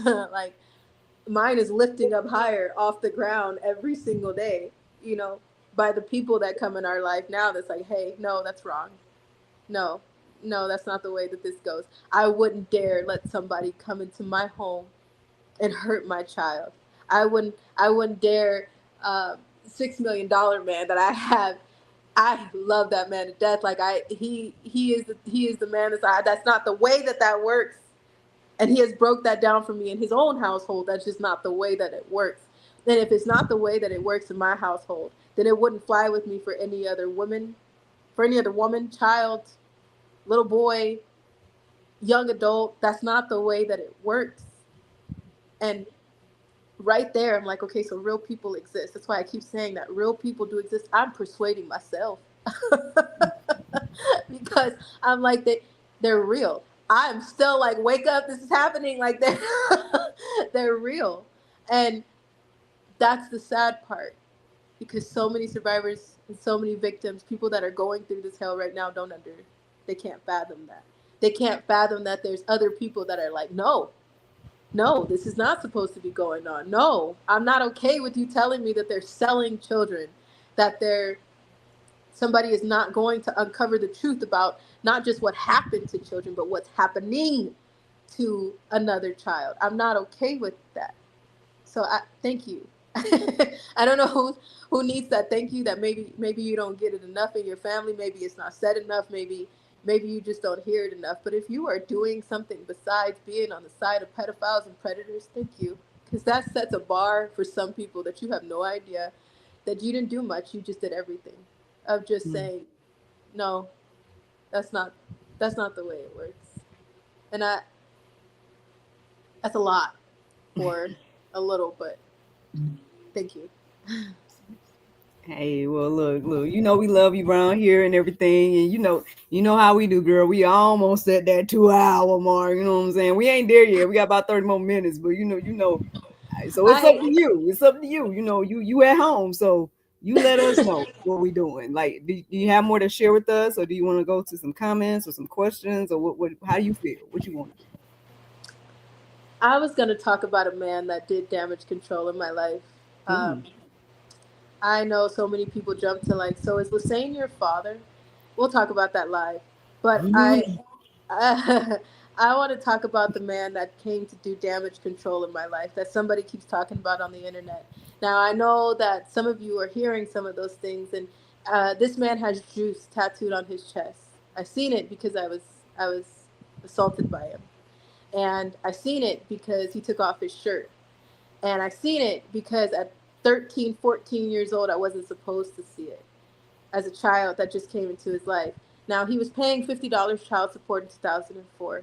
This is the information, the insurance documents. I'm just going to spit this out right now. My head is already spinning, so it's might as well, right? Um, but this man was supposed to be paying child support, $50 at one point in 2004, and then it went up to $75 for child support. Now, this woman was getting this creature was getting money for every child that was in her custody. She was getting government money. She was stealing Social Security cards. She was selling the medication of premature children. It's all in documents. It's all in information. If you look, there's more than 6 girls that were in her custody, and I was one of them. Many of the kids were shuffled around. That's why all of them have different fathers. It's not just because she was sleeping with anything that walked. It was because she was making money off of it. And I know you guys know what I'm talking about. There's those women who just have children to make money. They don't care about the kids. They make money off the kids. Don't sit here and act like you don't know what I'm talking about. There are people who have had to step in to be mothers, fathers, advocates to people who they didn't want the kids. They saw the kid as a commodity. And whether it was a commodity for the government or whether it was a commodity somehow for them, you have kid influencers all over the place now that if they don't sincerely care about their kid, they see a dollar sign. So all of these kids had different fathers. And for me, she kept telling me she didn't get enough money for me because at one point he was only paying $50. She was getting like $800 to $1,000 a kid, without working, without doing anything. Uh, when it came down to the oxygen tanks that some of the kids were on, the cerebral palsy that one of the kids had, the autism that she claimed that they had, claiming false medical conditions so that she can receive more money for them. I wouldn't play along or bite into any of that. So she kept telling me, I don't receive enough money for you, which is why her boyfriends and the people that were in her life were allowed to do whatever they wanted to do to me. So this man in 2004, a lot of people were assuming that I was talking about O.J. Simpson. His name is not O.J. Simpson, but it's very familiar. And again, he has Jews tattooed on his chest because he played football in college. Um, and I'm not uncovering this man's name just like I didn't uncover anybody else's, but a lot of people are uncovering their own things. I did not cover LaCroix Goblin's name, uncover that. I covered it. I did not uncover LaTwat Waffle's name. She uncovered it. Nobody has ever heard me say who I knew of as a mother in my life. I called them a surrogate because I'm not even sure. I'd want a DNA test because I'm not even sure who goes to who. But right now, I don't need to know because the real mother that I have explains to me everything that I have ever questioned. So I don't need to know now because the real woman that stands in my face tells me everything that I need to know from her actions, from her words, from her patience, from the battle that she fights every day to keep me safe. So the people that were in my life before, they didn't even do half of that. Remember that bar we just talked about? So when you know that, you don't need any more answers. Like the people who have had to step in to be parents to somebody who's not your child, to be advocates to someone who you see nobody is speaking up for. So anywho, this man in 2004 was paying $50 child support, and it bumped up to $75 of child support. The child support then stopped because then they figured out there's no point to support a child that's not yours. So the support stopped, the money stopped because there's no point to support a child and ask for child support that's not yours, right? So I remember it like yesterday, October 5th of 2005, when this man came out to Ontario Mills parking lot, the Dave & Buster's parking lot. And we sat outside in the car, and I had never been to an arcade before. I didn't know what to do with walking into a place because I had never been anywhere. I was about 11, I think, 11 or so years old. Um, and I remember them putting me in the car and them standing outside of the car and saying, she's not my child. So the only way that I'll stay is if I get something out of your brown eyes, if I get to have sex with you. That's the only way that I'll stick around. And then that way I'll give you the money in your hand so we don't have to go through the courts anymore because she's not my child. So if you can pay me through, I'm sorry, just the reference of what some men will say, but getting my dick wet, if you could pay me through that, then I'll play with whatever you want me to play along with. And so he did. October 5th, 2005. I heard that conversation and I'll never forget, like, what is going on? Because this is when I started asking too much questions. This is when I started asking friends of mine, how do you get in trouble? This is when I was fighting the woman that was laying me across her lap to check my vagina like there was something that she was going to see. And she was doing it to her other kids too. And I started fighting her because I was like, get off me. What are you doing? And I couldn't do much about it. So I started asking too much questions. I started fighting back a little too much. So she brought this man in for damage control. And 12 years old. Damage control, MK Ultra Wise, what that looks like is they bring other people in your life. So you'll see that with Britney Spears. You'll see it with Demi Lovato. You'll see it all over the place, that they bring people in your life to distract you. They bring people in your life and they plant them there to make something appear a different way. They will trigger programming that way. They will cause addictions to start back up. I always talk about Demi Lovato's Anyone song. Actually, go listen to her. If you get the chance to go listen to the song Anyone, I tried to talk to my piano. I tried to talk to my guitar. I talked to my imagination and I confided into alcohol. I tried and tried and tried some more. I told secrets until my voice was sore. But I'm tired of empty conversations because no one hears me anymore. So at one point, she was trying to tell people what was going on, and then they brought somebody else in her life, and then reset. Kanye. One minute he's talking to you and he's telling you the truth, and you're like, that's a little too much truth. And the next minute, you know, Kim Kardashian comes in and he's just exhausted. He needs to be hospitalized for exhaustion. He goes into the hospital and he comes back, and that's not the same person that you guys were listening to, right? All those posts they just stop. They come to a halting, screeching stop, because they place people in your life because they want to trigger you and make you turn away from certain things. So you don't talk about that anymore. You don't focus on that anymore. They trigger up another altar, and then the next thing you know, that's not the same person that you were just listening to. Then everything's fine. Everything appears to be fine until that Band-Aid comes up again. I explain it like medicine. You can take medicine, but if you look on the Bible, the bottle, it'll tell you you take this medication as needed. Okay, so in 4 hours after you take that medication wears off, and then you gotta take it again. And for 4 to 6 hours, you might be all right until it wears off, and then you gotta take it again. So that's basically what those plants do. They're that medication to Band-Aid what's really going on. And then when that time passes, then you see that person again come back out with something and say, hey, something's going on. Christina Aguilera, she told you guys during that song, Fall in Line, go look at the music video. She's telling you that they were picked up as babies. Go look at the music video, please. Just do me a favor. Just look at the music video of Fall in Line by Christina Aguilera and Demi Lovato. If you look at that video, it's a diary. They're telling you that as children, someone in a black uniform, the government system, picked them up and threw them underground until they were raised to perform and entertain, and they're still entertaining from underground. They may have gotten out in that music video, they came from underground, but they were still being tortured. They were still in bondage.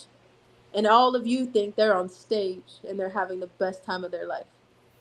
That Fall in Line, 1, 2, 3, 1, 2, 3, shut your mouth and take your eyes off me. 1, 2, 3, March 2, 3. Who told you you're allowed to think?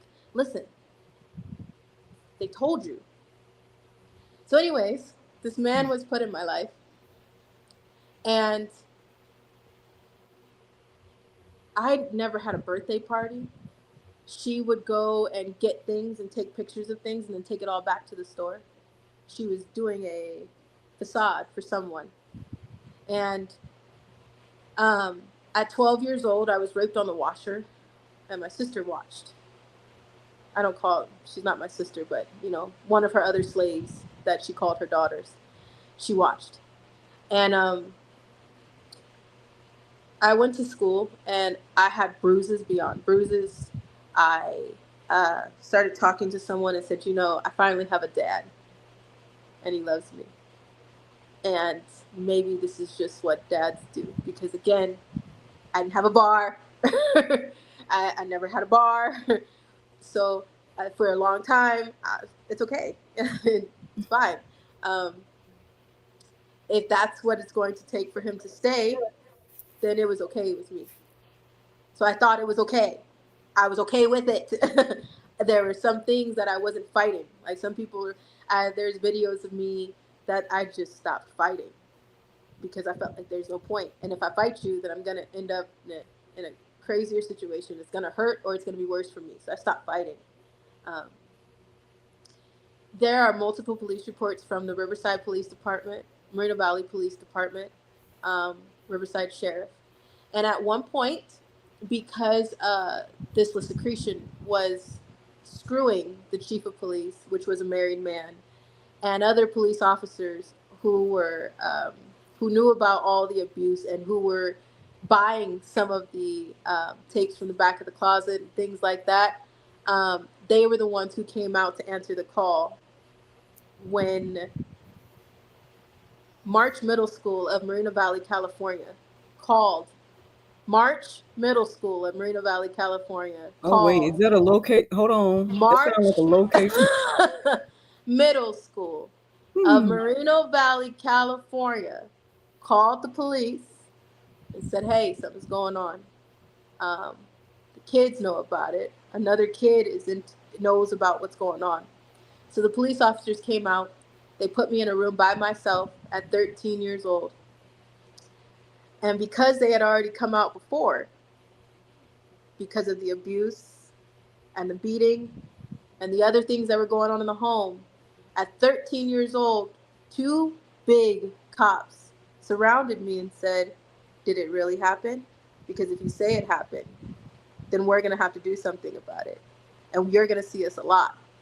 So what did Lil Tori say? She said, no. Lil Tori was like, never mind. Guess what? I don't want to fight you. And I know that because you're questioning me by myself, I know that because when we leave this middle school, March Middle School, when we get away from any other witnesses, you're going to beat the hell out of me. So little Tori, you know what she said? No. As It's any fine. child would in that situation. Yeah, 13 years old. 13 years old. I said, you know what? It's cool. Cool. Then it happened again. The police were called again from Mountain View Middle School in Moreno Valley, California. I changed schools so many times because of the abuse, and it was easier for her to just move me. So I changed schools and changed schools again.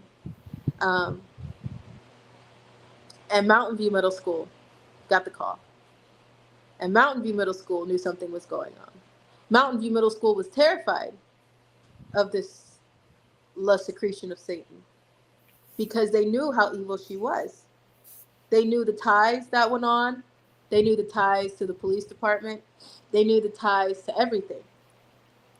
So they covered it up, just like you're seeing them do it right now. So how is it hard to believe? How is it hard to believe when you see them doing this right now? How is it hard to believe when this is what's in everybody's faces right now? If you listen to this evil that's talking, would you be okay with this? Or would you just walk away? How is it hard to believe that all of this was covered up? Why do I still have it? Why was there calls made? So then the third time this happened, I was 16 years old and I was 15. I was 15 years old. Excuse me. I was 15 years old in the foster care system, and I was living in a group home in Marietta, California. And for my 15th birthday, I want to say it was my 16th, but I don't think so. I think it was my 15th birthday. So I would have to look at the dates. Like I said, I'm digging stuff out. So my 15th birthday,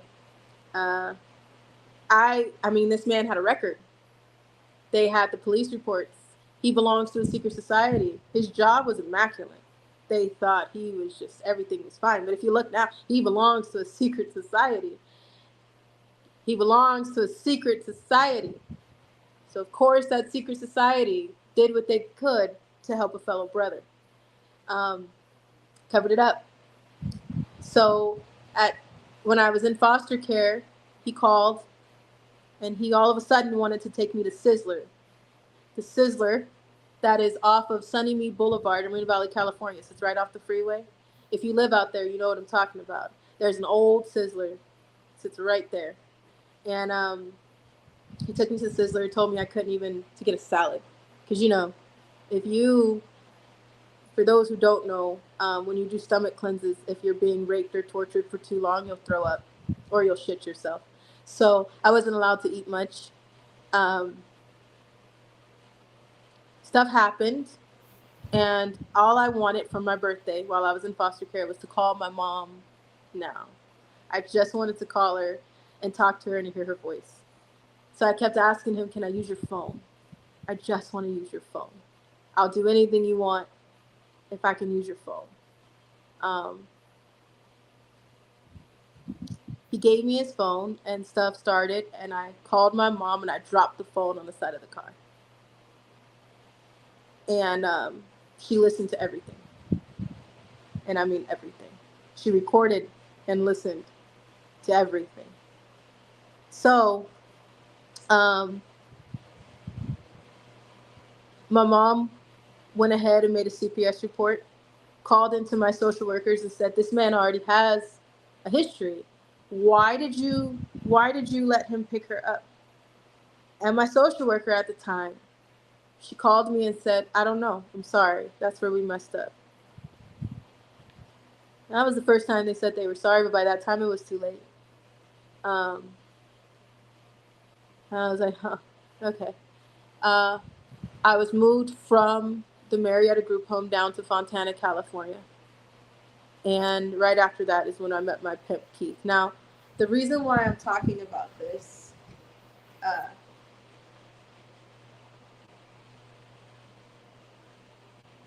I didn't give his name. I won't unredact any reports unless, I need to. A lot of people are like, why are you, I saw something that somebody, you won't give out any information unless you're dead, because giving it out alive, nobody's doing a damn thing. Giving it out alive, people are covering it up. Cassie gave you information. There's a video of her, that man stomping the life out of her. There's a video of she said she had sores in her mouth from the amounts of abuse and rape and torture that she went through. You can look back at some videos and see that she's not even walking straight. You can see that she's dazed out and disassociating. And still that was not enough. So there's a lot of cards that I hold really close to my chest, because I know they'll make it look like Santa Claus and the Tooth Fairy did it. Like they are right now, like you're seeing right now, like you're witnessing right now, with all of a sudden the desk is gone. The desks don't exist that the ledgers were on. The Epstein client list don't exist, but Epstein's dead. Ghislaine Maxwell didn't do a damn thing, but she's sitting in jail. The judges never seen any children, but they put her in jail for many years because there were other children that were on the case. So just like you're seeing right now, it was covered up. Damage control. I guess that's all I want to talk about. I know we get close to 2 hours. I mean, well, I just love spending time with you anyway. I just feel blessed to just talk to you. You know what I'm saying? And of course, we know the people love you out here. You know what I'm saying? I know a second ago I saw somebody say, there's 400 of us sitting here with you, Allie. So they love you. You know what I'm saying? And I mean, I know those that have been following since I've been following, been about 5 years. We done heard these things, but regardless, there may be new people, right? There may be people that are like, who is this? Who is that? Who are these two ladies that are alive right now? And things of that nature. So, they might just be jumping into this conversation. But regardless, I mean, again, we appreciate you. We appreciate your time. I definitely wanted to just give you the platform to say, whatever you needed to say. Again, you always are home here on GSL. We greatly appreciate everything that you have done for us. Just by affirming us or just by even coming here and things like that. And yeah, so I mean, it's really up to you, sister. If you want, to take questions or not, that's cool. If you want to go, that's fine too. Whatever you want to do. 2 or 3. I'm okay. I had a moment of, but I'm as fine as it gets. You see what she do when people try to pour love, you know what I'm saying? She just started crying. I don't know. I'm like, sorry. I went backwards a little bit, and that's too much. Fell off. Let me see. I'm gonna find my questions from last time. Then, if you trying to stick around, if you got to go though, no pressure to stay now. No pressure to stay if you got to go. you let me know. Or questions from the people and whatnot as well. I mean, of course, there's all these comments we just didn't ignore this whole time. But let's see here. I think I asked some stuff we kind of talked about on the back end.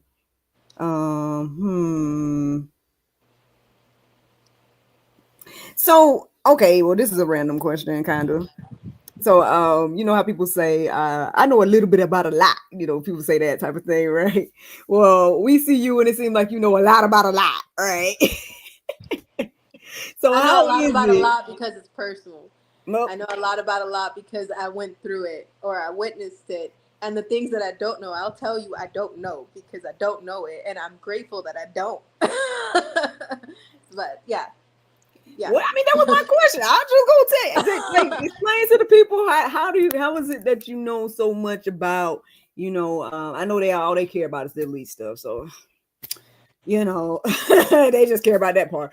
But I mean, just in general, you know a lot about a lot, and obviously, you know, I try to take the time and read questions that you've answered over the years, because since some people come here asking those same questions, I made like a whole little series called Truth to Tip for you, where I just take those answers that you said already, just to try to give people, you know, in doses, you know, what you've already answered and stuff over the years. But it does seem like the questions just vary in a lot of different ways. It's like about specific people, or if it's about like obviously, you know, the different mind things, you know, like DID, MK Ultra, obviously your own personal testimonies and things of that nature as well.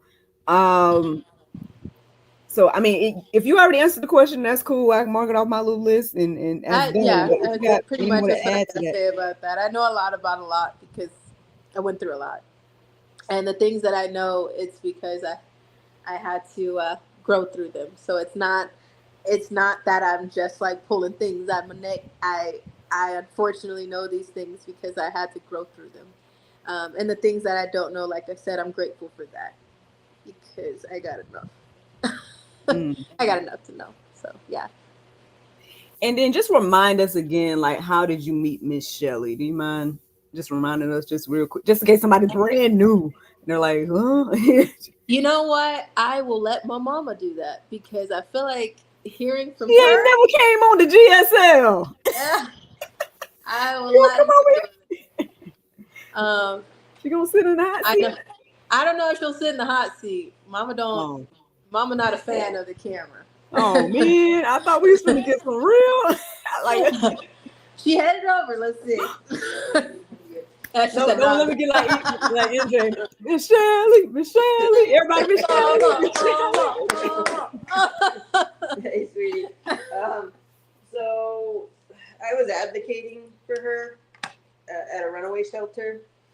I took her to the emergency room while she was at the runaway shelter. Another worker and I took her to for a rape crisis kit. In the beginning, I was filing just report after report after report with CPS of issues, and they were fine with me for a little bit. When I got to be digging too much, when I started digging too much into stuff that they didn't want to deal with, after like the 17th or 18th time that they were moving her homes, they kind of turned on me. They told me I was not allowed to have contact with her. They had given, prior to that, they had allowed me to stand in a mentorship position with her. Aside from my time at the runaway shelter, I was also allowed to be a mentor. Well, that was me too, because when I left and after everything that happened, I went into the mental hospital, into Chino Hills Mental Hospital, and I called her, and I'm like, "Hey, this is what's going on," and I'm like, "Can you help me? Can I just call you? Can you be there for me?" And I talked to them about that, and they were like, "She can be a mentor. She can be an advocate." I don't know if you guys have ever heard of what are those? What was that? It's in California. It's called. Yeah. We just talked about that. It's a program. It's for. Is it CASA? CASA? CASA worker. It's CASA workers. So it's kind of like the big brother, big sister ish thing that you, big brother or big sister, a foster kid. This is still a thing in California. You can do that. You can volunteer to be a big brother, big sister. That sounds like some options for people to get out there and do. Mhm. She had to take a step to be in this, and had to take a step to be with this white woman that looks just like me. So, after I was reporting too many things, I had sent the police. I had heard she was being raped over the phone by one of the foster siblings, the older brothers. Oh yeah. So that I was in Fontana, called the California. police and sent them to the foster home. They started getting irritated. Her handlers started getting irritated. Her traffickers started getting irritated. So they kind of turned everything back on me for a time. Shortly after that, I think she was auctioned to Russia, and she ran. She was missing from care for about a year. She would call and check in with me periodically to let me know she was okay. She was calling periodically to the social workers and saying, I will come back if you let me be placed with Shelley. And they refused for a while, and then finally they relented, because the time she was AWOL, I don't think anybody was collecting money for her. Well, CPS was, but I mean trafficking wise, people weren't able to traffic her. So her being AWOL was a problem. So they let her be placed with me. So like, in a year's time, I was a horrible person and not allowed to be in her life. And then CPS is placing her with me about a year later. So sounds just like the desk was there and then it disappeared. It's kind of like that. So, well, like I said last time, man, thank God for you, Mama Shirley. Like, I have no clue what this young lady would be if you didn't step in the way you have, and so. Look, at least I can say it now without crying. Thank God for Mama Shirley. Because I just like I said, the first time y'all was here, I just was looking at this whole situation, and I'm just like, you really didn't have nobody to be there for you. And I know you talked about a teacher that tried, but then they took that teacher out of your life or something like that when you were younger. What's funny? You want to know a really crazy, divine, funny story? What? This was a counselor at Carter High School, and her last name was Miss Carter. If this woman is ever watching, if you remember me, I would love if you can contact me. She was blonde. She looked like a young Mariah Carey. I will never forget her. And I told her everything that was going on. I gave her my mom's number, and I'm like, what's funny is you guys' last name is the same. And I called, I told her everything. I even gave her the pictures of my pimp and everything. And she called the SRO of the school. And the SRO, the school resource officer, knew about the pimp that was shopping throughout Carter High School. Carter High School, is it considered Bloomington for Carter High School? I think it's considered Bloomington, but it's in Fontana. It's on that line. It's one of those little small towns where, 1 minute you crossing over a line and you in another one. But it was in Carter High School, and my teachers were my clients, a lot of my teachers at the school. And so I had told one day my counselor what was going on. I gave her everything. I told her I was a foster kid. I'm like, this is my pimp. He's coming to pick me up. I'm sure he's going to check me in as present, and there's nothing that you can do. And she's like, oh, bet me. So she started calling my mom, that one. She called my mom, and she called my social worker. And my mom had told her the truth and gave her all the information that she had. And then my social worker talked to her. And I remember her telling me, I'm going to do something. And I was like, please don't. You're going to get yourself in trouble. You're just going to get yourself caught up in something that you don't understand. And she's like, I'm not going to stop until I do something. And she pulled in the SRO, and the SRO was involved. Again, those ties, like the maid on the case, like the security on the case, like the hotel manager on the case that covered up everything for Cassie. I don't know how else to help you guys kind of connect the dots, that this is not just an elite problem. Okay? I come from somewhere that started real small. Okay? And the school resource officer, I will never forget his response. He said he sits outside and he blasts his bass speaker in his car. And he said, I'll go talk to him after, but I know who this is. And she kept telling him, like, hey, she's telling me about these elite parties. Because I told her the truth. I don't know what possessed me to tell that woman everything. I said, please help me because I don't want to go to the party that I'm going to tonight. He's going to pick me up, and he's going to pick me up during school. I have to leave soon. I was walking. It's a 2-story school. So a lot of my classes were upstairs. So I was walking from upstairs, and security was unlocking the gate so I can walk right out of the school. You know that school system that calls and says your kid has been tardy to 4th period or your kid was absent in 2nd period? It wasn't calling because the people that were working for the school were involved. So the school recording wasn't calling my foster home, my group home, anybody to tell them anything. So I told my counselor, and I said, this is what's happening, and I'm tired. And at that point, I had been to a few elite parties, and I was kind of in shock. I didn't know how to feel. I just knew this is still going to be happening. Long story short, she disappeared. I never heard from her again. She took his pictures. She took his information. The SRO told me to go back to class. And she told me she was arguing with the SRO. And then still, they sent me back to class. And the next day, I never seen her again. And I was taken out of school. And I will never forget the way that I was punished because I told her. And that's the thing.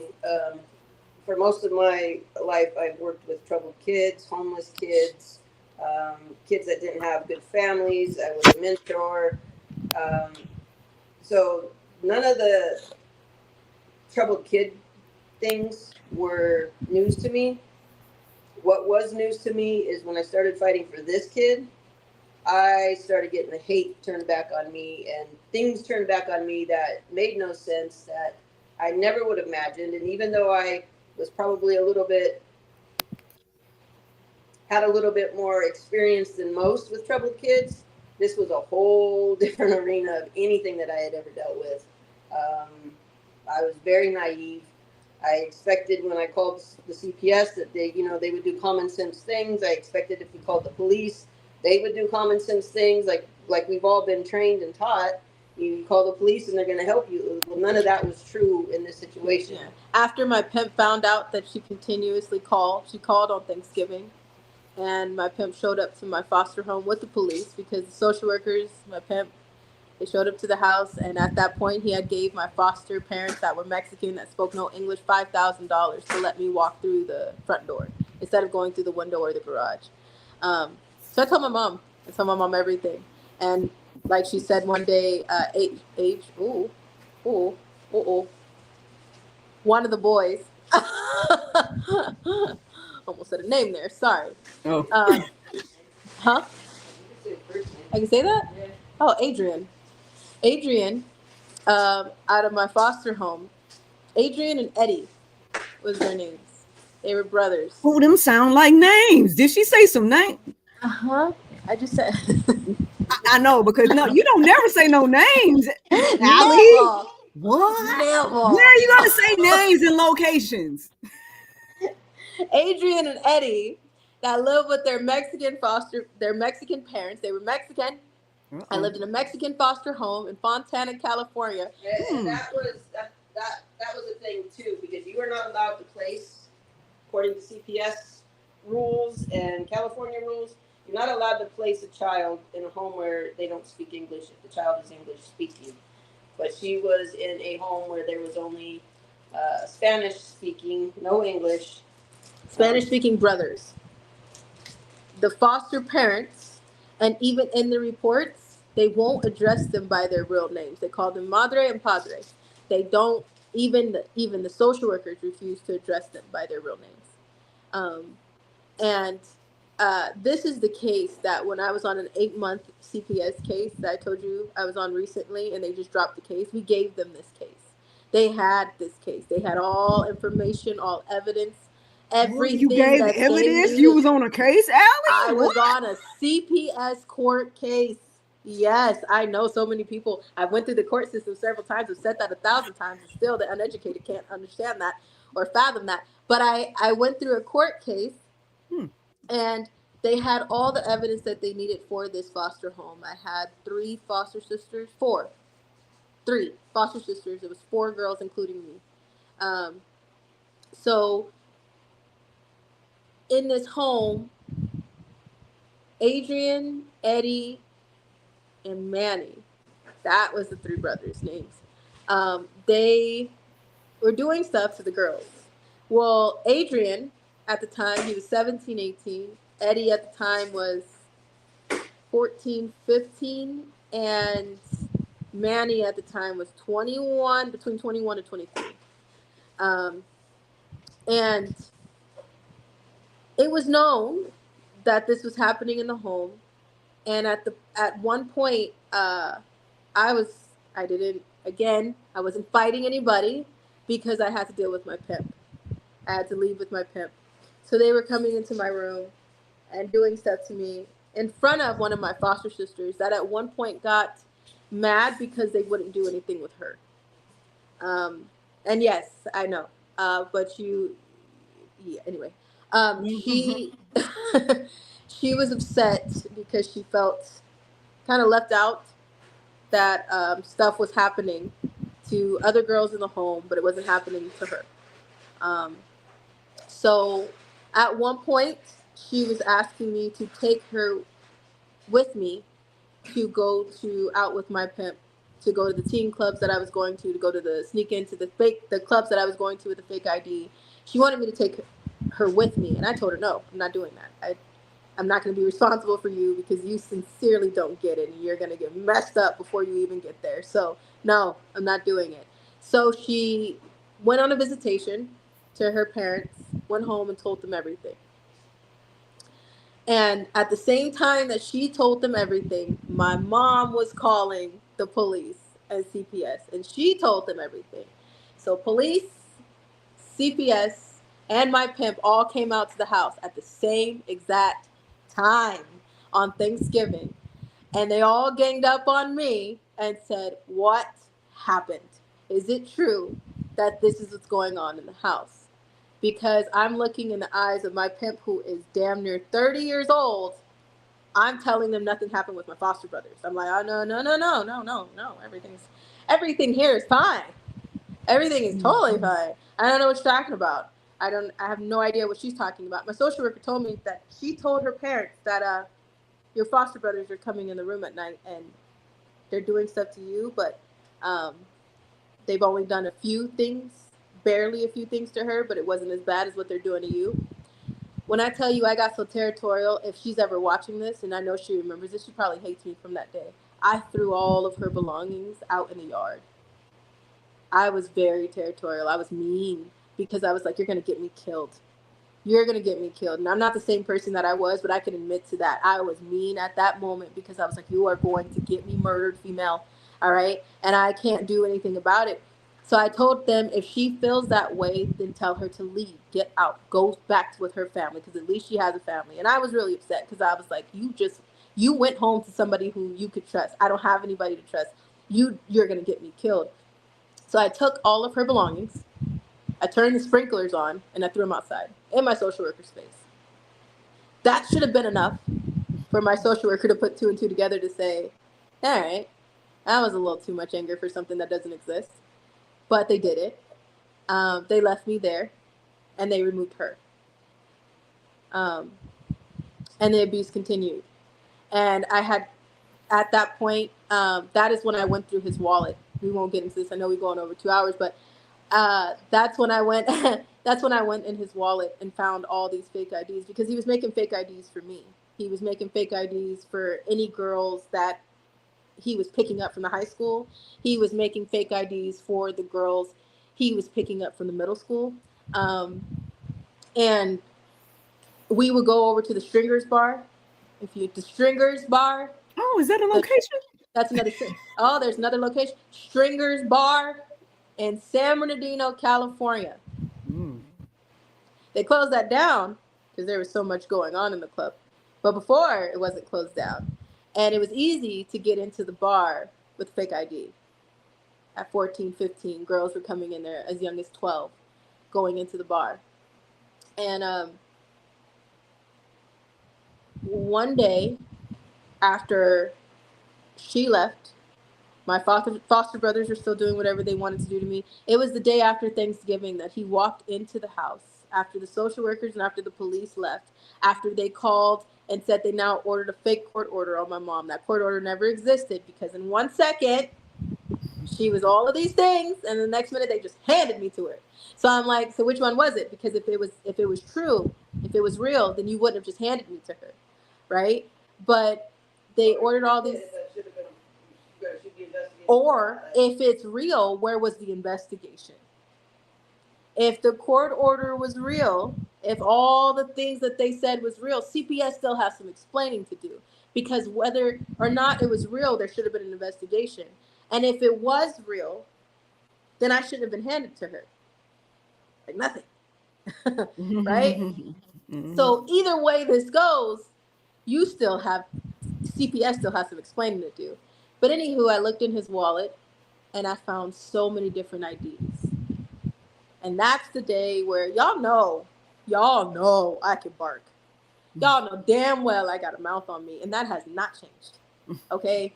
So imagine how I used to be. All right? I have a relationship with Jesus now, and it was not there before. So trust me when I said I had more of a relationship with Satan than I did with Jesus Christ. I am telling you, I was a whole different being. Okay?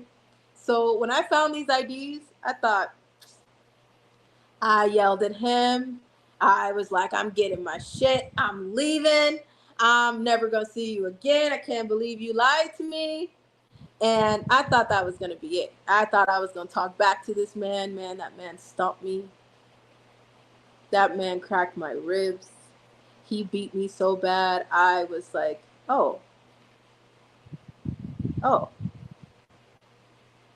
So this is more than just IDs. This is more than just, he used to tell me, like, we're going to get married. I'm going to take you out of the system. You're going to emancipate out of the system. You want somebody that loves and cares about you. So if you marry me and if we work together, then you'll be able to leave the system at 15, 16 years old. If you look at the emancipation laws, if you're holding a job, if you are maintaining a grade average in school, if you have your head on straight, nobody is complaining in your foster home, then you can legally get emancipated. I believed that when he told me that. At 15 years old, I was like, oh, okay. If that's my way out, that's my way out. I'm in, because that's easy. I get to be on my own. I get to live on my own. I get to be with somebody who I feel like I'm in love with, and this man is going to take care of me, and he's going to love me, and I'm just going to be this trophy wife that I thought was going to happen. I was excited about that when he told me about this emancipation laws, and he broke it down for me. So I sincerely thought that's what was happening. So when this man was lying to me and telling me just go with my friend for a few hours, it's gonna be $200 and we'll both get a cut. I'd never seen any of that money. When he told me, I'm gonna drop you off now for like a day and it'll be $2,000 and we'll get a cut for it, I thought, okay, I just have to do this once. All right, I just have to do this twice. All right, maybe 3 times, and it'll be over. And then I'm like, why do I listen to this man the way I do? What is it? I started questioning myself, like, why do I give in to everything that he says? And that's when I looked in his wallet when he was in the shower. He kicked my ass. Those people who are like, why don't you just stand up to Pam? Cassie could have just left. No, she couldn't have. If you've ever been in a toxic relationship, you'd understand. And no, it's easier said than done. There's no way to just get up and I'm just gonna walk away. It's gonna be fine. I'm just gonna, you know what? You're beating the hell out of me. I'm just gonna leave. I'm gonna just go. You know, like you're selling me to people, so I'm just gonna go. It's, you know, I'm done with this. I'm just gonna go. That's not the way that works. So after he beat me, I went on a visitation, visitation with my mom. I had community passes, day passes from the system, from my social workers. And I went on a visitation and I could barely breathe. I could barely walk. My mom was seeing the bruises, and because he was telling me that it's rough sex and that's just, you know, pain is pleasure, I was believing that. And I finally told my mom one day what was going on, and she called the agency. There's the county workers, there's your county office of Child Protective Services, and then there's an agency that is basically like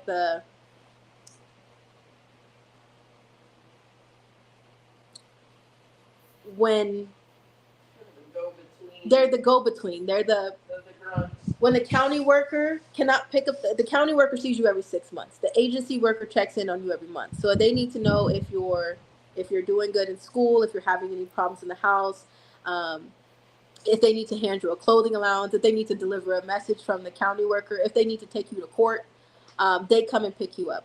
So the agency, we contacted the agency, and Jerome, his name is Jerome. His name is Jerome. His name is Jerome.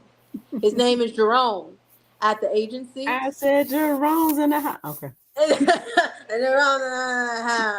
Jerome. His name is Jerome.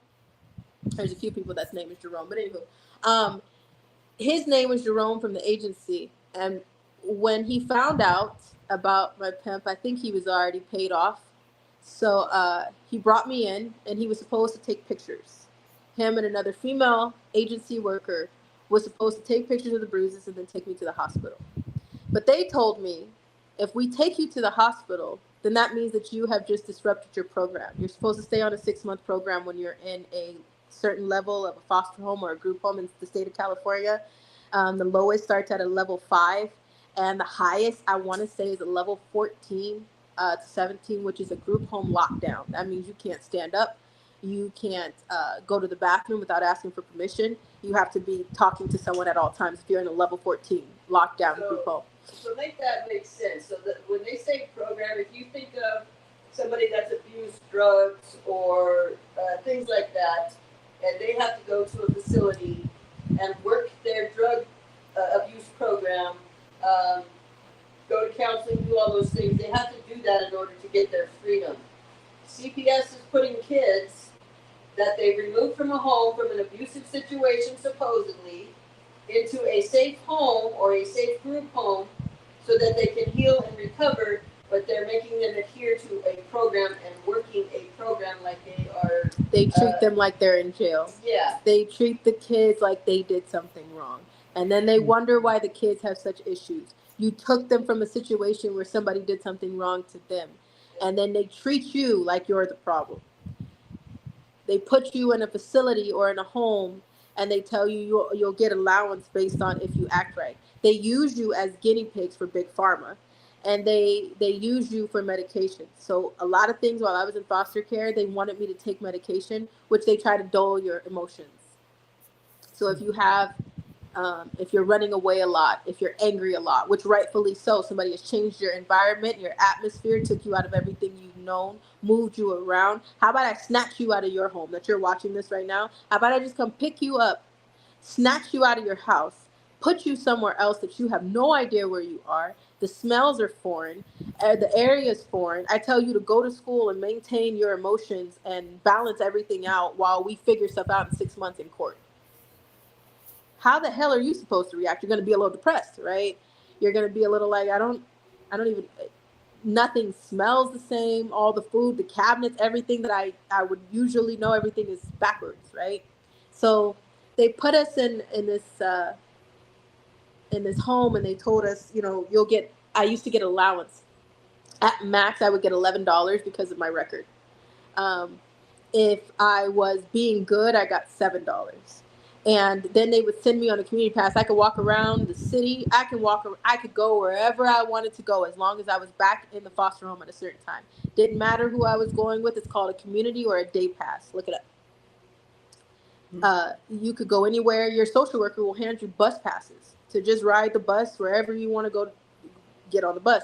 But when it came to somebody calling and advocating for me, that wasn't okay. My boyfriends, my pimps, my girlfriends, my female pimps, the madams and the mistresses and the people that were in my life were dropping me off at the front door of my group home, and nobody did a damn thing. The second somebody saw anybody that was advocating for me in the right way, they couldn't be around me. So, but when I got to the agency, they took the pictures and told me, if you disrupt your program, we'll move you. And when we move you, you're going to have to start all over. I was already stealing things from the Dollar Tree. I can be honest about that. I was getting $7. That was not enough for deodorant. That was not enough for tampons and pads. That was not enough for soaps. I was washing myself with my foster brother's socks as a face towel. So I was running to the Dollar Tree and stealing there's these little face towels that you put in water and they just expand. You know what I'm talking about? Mhm. Yeah. So I was running to the Dollar Tree and I was stealing those. I will be so honest about that. I was stealing those because I was like, I don't have anything to take care of myself. So I was getting $7. And all this money that people were using me for, all this money that my pimp was telling me, we get $2,000 if you go in this house for a little bit. We get a good 400 and you'll get half of it. He never gave me any of that money. He put that money back towards him. And then if he brought me lingerie or something for the next job, then I got to wear it. But I didn't see any of that money. So I was stealing stuff from the Dollar Tree on citrus, in Fontana, California, on citrus. You pull up your Google Maps and look for the Dollar Tree on Citrus. Citrus Street. Do you need any more help than that? I can only give it to you. I can't again, for the record, understand you it don't for have you. to give all of that in my I know, but it is, For the know. record. So But people they want took the locations. I get pictures it. People want names and and they locations. put it away. And they told me, it's your choice. If we take you to the hospital, we tell your social worker that you didn't work your program. You get moved again, and you probably get moved somewhere worse in a higher level lockdown program. So I chose not to go to the hospital. They hid those pictures. They covered it up. There's reports. There's medical reports. There's reports of when I said, hey, he's beating my ass. This man is 30 years old and I'm 15. I even told my social worker at one point, she moved me to Rialto, California. And I said, can you not put me over there? Because in Rialto, California,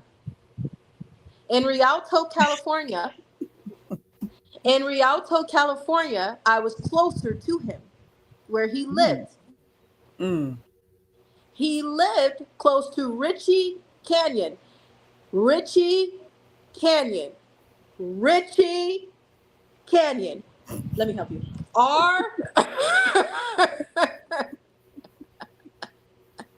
RECHE. Ritchie Canyon. You hear me? Okay. All right. I know you do. Anyway, so he lives so close that I was like, can you not put me out there? He's gonna kill me if you put me in that group home. Please don't do that. And my social worker said, it's gonna be fine. Just break up with him.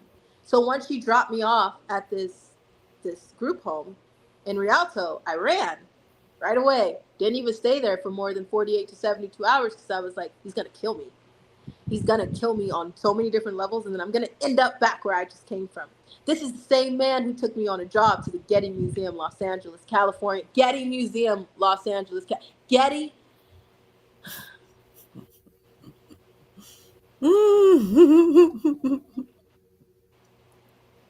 Wait for it. I'm trying to stop for a second. Didn't they have a fire there not too long ago?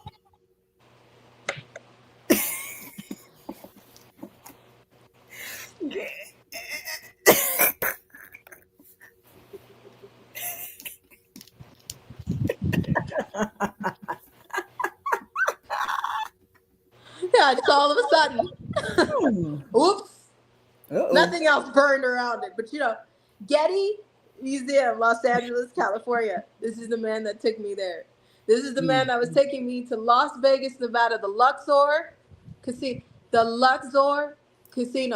Luxor, the one that's shaped like a big triangle. The Luxor Casino. Sounds like another location to me, but I'm not. Is that a location? Let me help you. Excalibur. Excalibur Casino. There's so many jobs going on in the Excalibur Casino. If you walk through there, there's a lot of jobs of children being trafficked legally in your face in the Excalibur Casino that connects. How about There's some a people in bridge. that area just go and look around? You know what There's I'm a saying? bridge on the inside of Excalibur that connects right over to Luxor Casino. Okay, don't even get me started on the Wynn that does legal trafficking. The Wynn Casino. The Wynn. Oh, The Wynn. another casino. WYNN. Let me say that again because I messed that up and some people are gonna be like, why? No, WYNN. Yeah, they're gonna. There's no Y in N. There's no Y in N. Why'd she say that? How could she just say that? You're lying.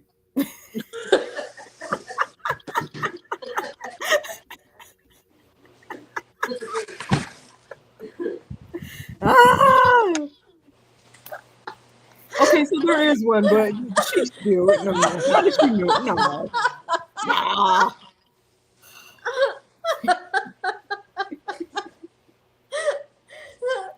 No. Please don't come on GSL asking for locations and names no more.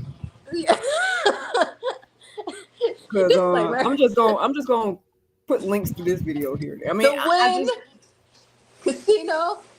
Start here. I mean, Lord have mercy. and guess what? Here's what we can do, right? As regular people, we hear her tell. Obviously, she's telling about the testimonies of her past, right? Her childhood, X, Y, and Z. But guess what we can do as citizens, right? We can just go to these locations, right? While you at the casino, just make sure you looking around while you in the spots. You know what I'm saying? While you go to the bar, just scope the place. Just make sure. You know what I'm saying? You see something look a little fishy, maybe, I don't know. You don't have to do Something, say something. but just, you know what I mean? Just make sure, you know what I'm saying? Just That's see something, all. say something. It See ain't something, news say to Las something. Vegas, Nevada. It ain't news to the Las Vegas Strip. It's not news to those casinos. They know. But you know that saying, what happens in Vegas stays in Vegas? That's what they say. That's why, because they cover it up just like what happens on that desk stayed on that desk. What happened on that island stays on that island. About anybody that has access to that type of stuff, like because I keep hearing about people that saw, like, I guess hit the Hillary tape, and I know you can probably get that's conspiracy. Tinfoil, let me give a tinfoil hat. But I mean, for example, I heard about, I guess I can't say all of them, but majority of the cops that saw those videos are dead now. You know, like, I don't know, is that conspiracy or not? You know what I'm saying? But I'm just saying, like, I don't see how anybody that sees or witness this type of stuff, if you see these tapes, if you see these whatever documents or whatever the case may be, like, how can you, like somebody was said on the channel recently, they're like, how can these people sleep at night? Like, I don't, it's just, I don't understand how you can, like, live normally. Like, I can't, you know what I'm saying? Like, y'all know that my background's in theater. Of course, I grew up with dreams of Hollywood, and I wasn't thinking that deep about it. I just, those are the places that you go as an actor. You know what I'm saying? It wasn't like, oh, I want to be there or whatever. But it was just like, you think that that's to get where you want to be, you got to go.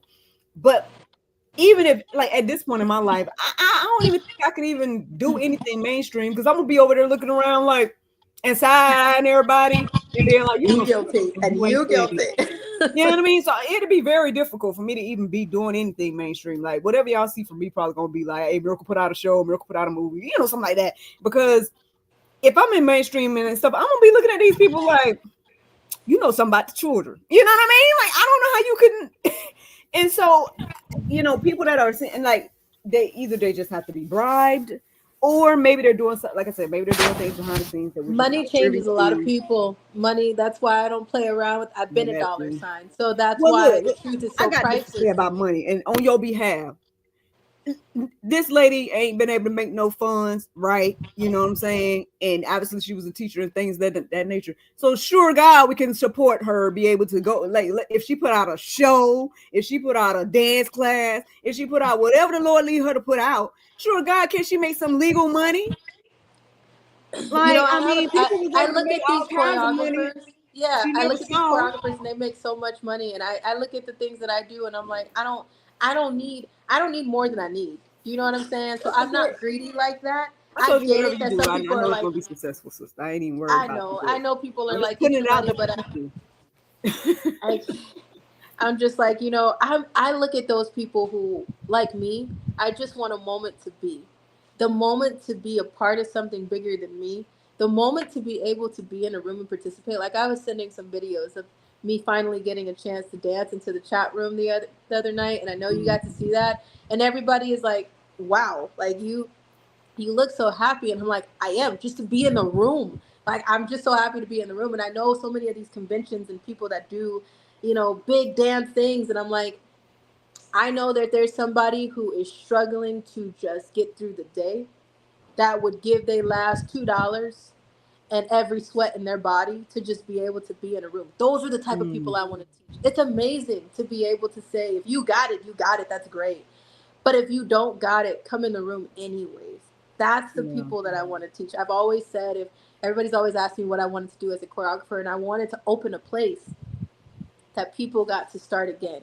You know, I know that when I grew up, I wanted to, like, when I got with my mom was like, you know, you can just go dance, right? Like, and I'm like, dance how? Because when I used to dance, it involved taking your clothes off. So I was like, I don't take my clothes off. Like, you know what I'm saying? Yeah. So when I got the chance to train with a real Leo, I will never forget the day that I got my first actual dance costume, like recital for a real studio. I was losing my mind. And people were looking at me so crazy. And I'm like, y'all, it's a full outfit. Like, This is like crazy, there's something man. under it and everything. And I know people were laughing at me and like, hey, gay weirdo. And I'm like, no, you don't understand. Like, Wow. you don't understand. For me, this is Yeah. huge. Right. You Oh my know? gosh. So I would really love, like, if we get a chance the remainder of this year, I'm doing some virtual classes, but at this live event that we get to do in a few months, I hope that I probably get a chance to be able to teach.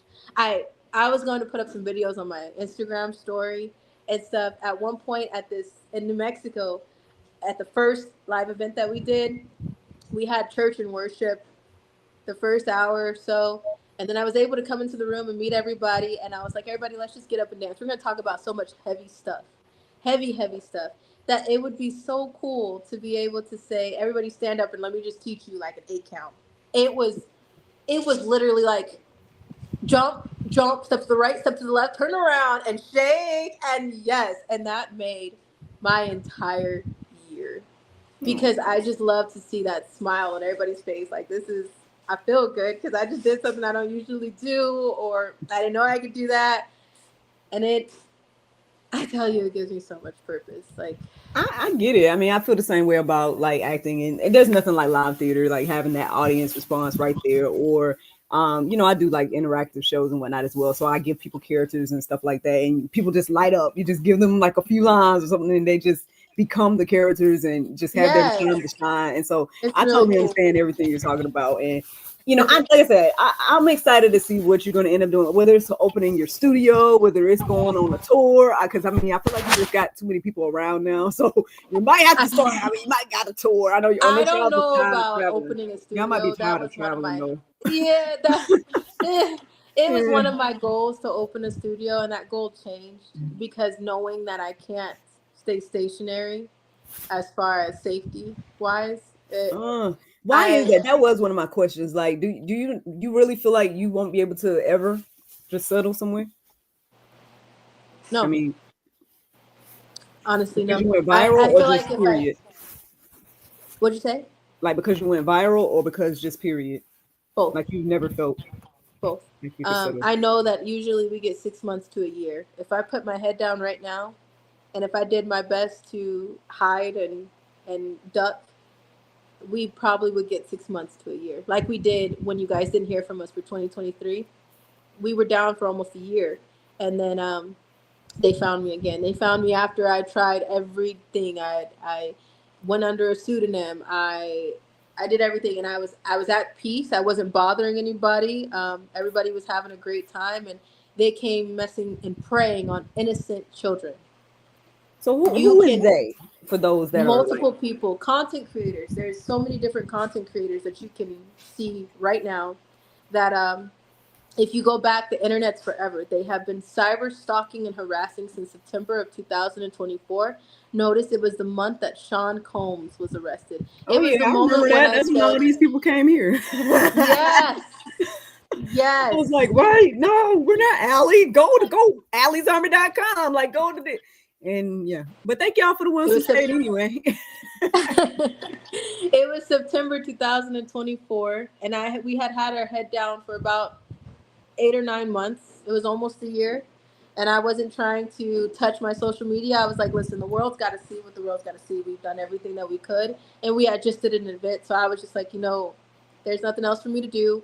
And I had went into a small town, and I found a sign that said adult dance classes. So my mom was like, come on, you've been sitting in the corner for too long. Just walk into that studio and try to take a dance class. Well, I got into the studio and I started dancing, and they hired me.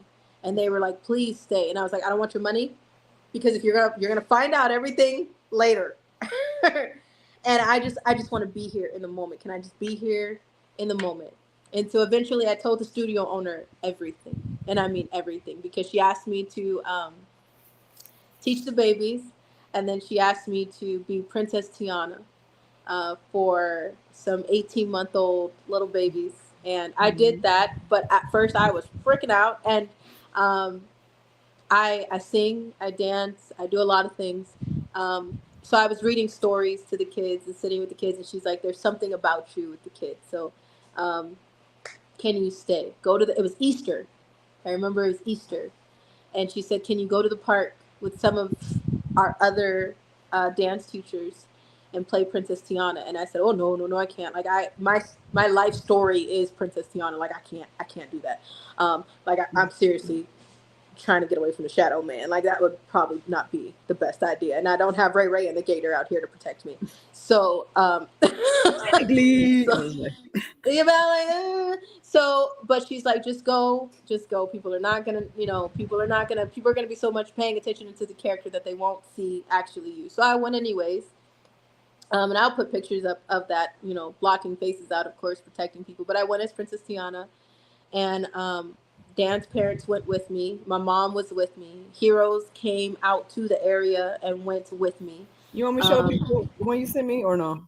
If Is it? There's no other picture. kid's picture there's no other child in that picture, right? Like, as long as it's not one that has a kid. Yeah. Let me make sure I can. I got you, sister. I got you. Okay. I know you got. I sent you everything. You got it all. Yeah, I try to find one. Y'all, I mean, if y'all haven't seen Allie dancing, and if y'all haven't seen Allie like choreographing things, like it's something to see. Like I love, like, y'all take these moments every now and then and put them in your stories and stuff. And I just love the reminder of, again, who you are, who you're trying to be, the stuff that's outside of all this stuff that people keep, again, sensationalizing and everything like that. At the end of the day, like, when you see her dancing, that's her element. When you see her, with these children and things of that nature, like, you can tell, like, this is her gift. Like, this is what the Lord created her to do. Yes, be a mouthpiece, and you're doing a great job at that too, right? But I just sent you one obviously, where it's cropped out of the way. So. Oh, you got one? Oh, you just sent it to me? Yeah. Okay, cool. I'll find that one then. It's Girl, look, we be sending too many messages to each other. I'm still scrolling. Telegram messages. Right, yeah, the Telegram messages. But yeah, so it's definitely, and that's like I said, I mean, okay, here. Oh, okay, hold on, wait. Should I crop the name out, or should we not show your name that's on here? Does that matter? Oh, that's fine. That's fine. Yeah. Okay. Yeah. Oh, wait, take it off of that. Oh, yeah. Oh. Hey, Princess Tiana. Beautiful. Yeah. So I mean, let this lady live, man. At the end of the day, like, what do these people want from you? Like, what do? Never mind. We ain't got to get into that. Who knows what they want? Who cares, man? Like, let's just let this lady live. Like, she opened up a dance studio. Obviously, you're gonna get support, stuff like that. Maybe you got to just do it virtually because again, you got a worldwide family. If So I could just, I have so many brothers that I talked about earlier that would be my security sisters that have literally. I don't think people understand that that march that we had for the event, angels were shielding me with their bodies.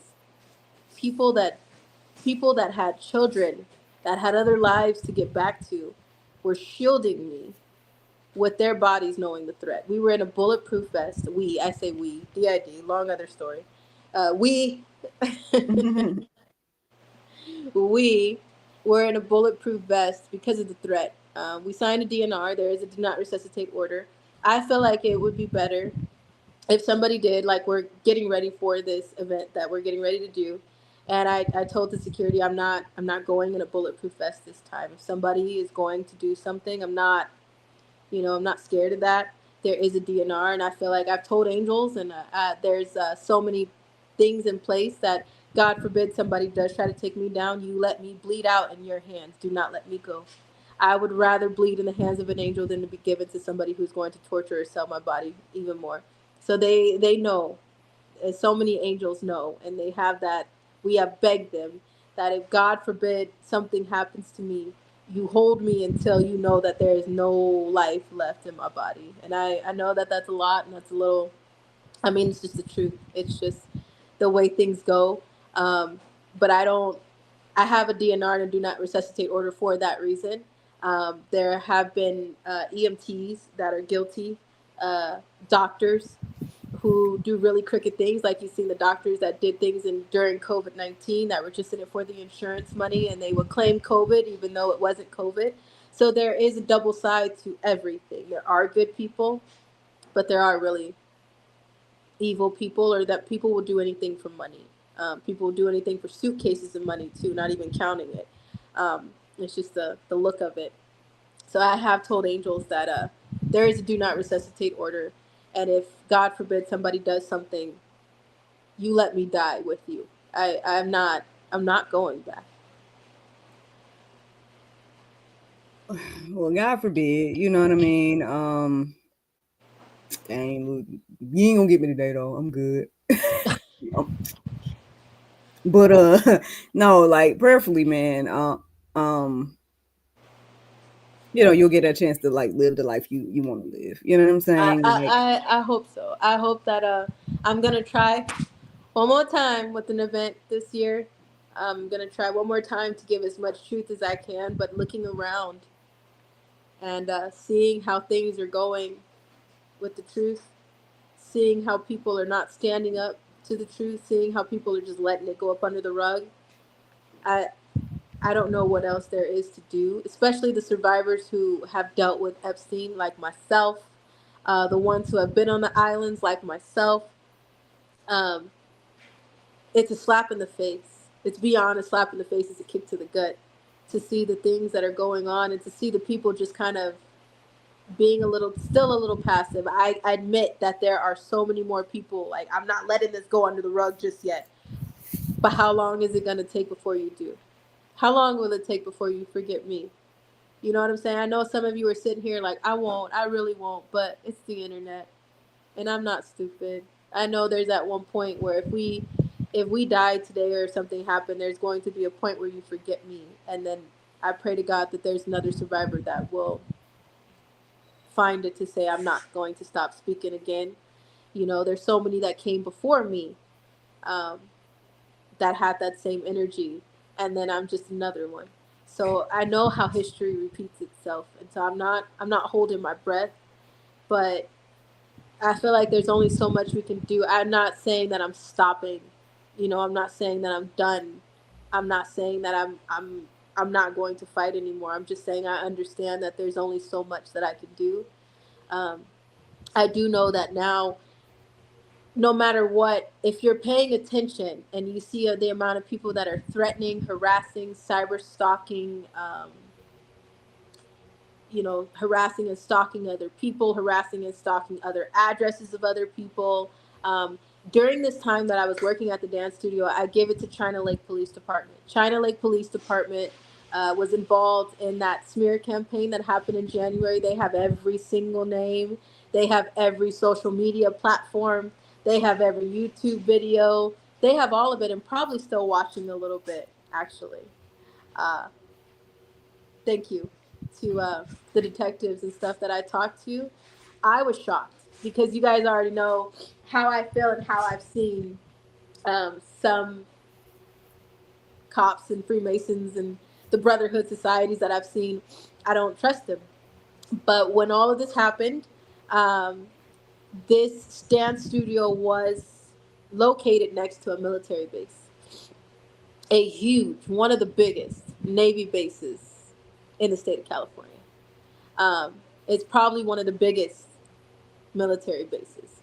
And the kids that I taught, um, majority of them belonged to the DOJ parents, the Department of Defense parents, the international hacker parents.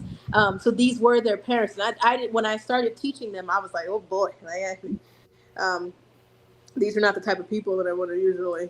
But I'm like, whatever, if God gives us a stage, if God gives us a moment, then I'm gonna take it.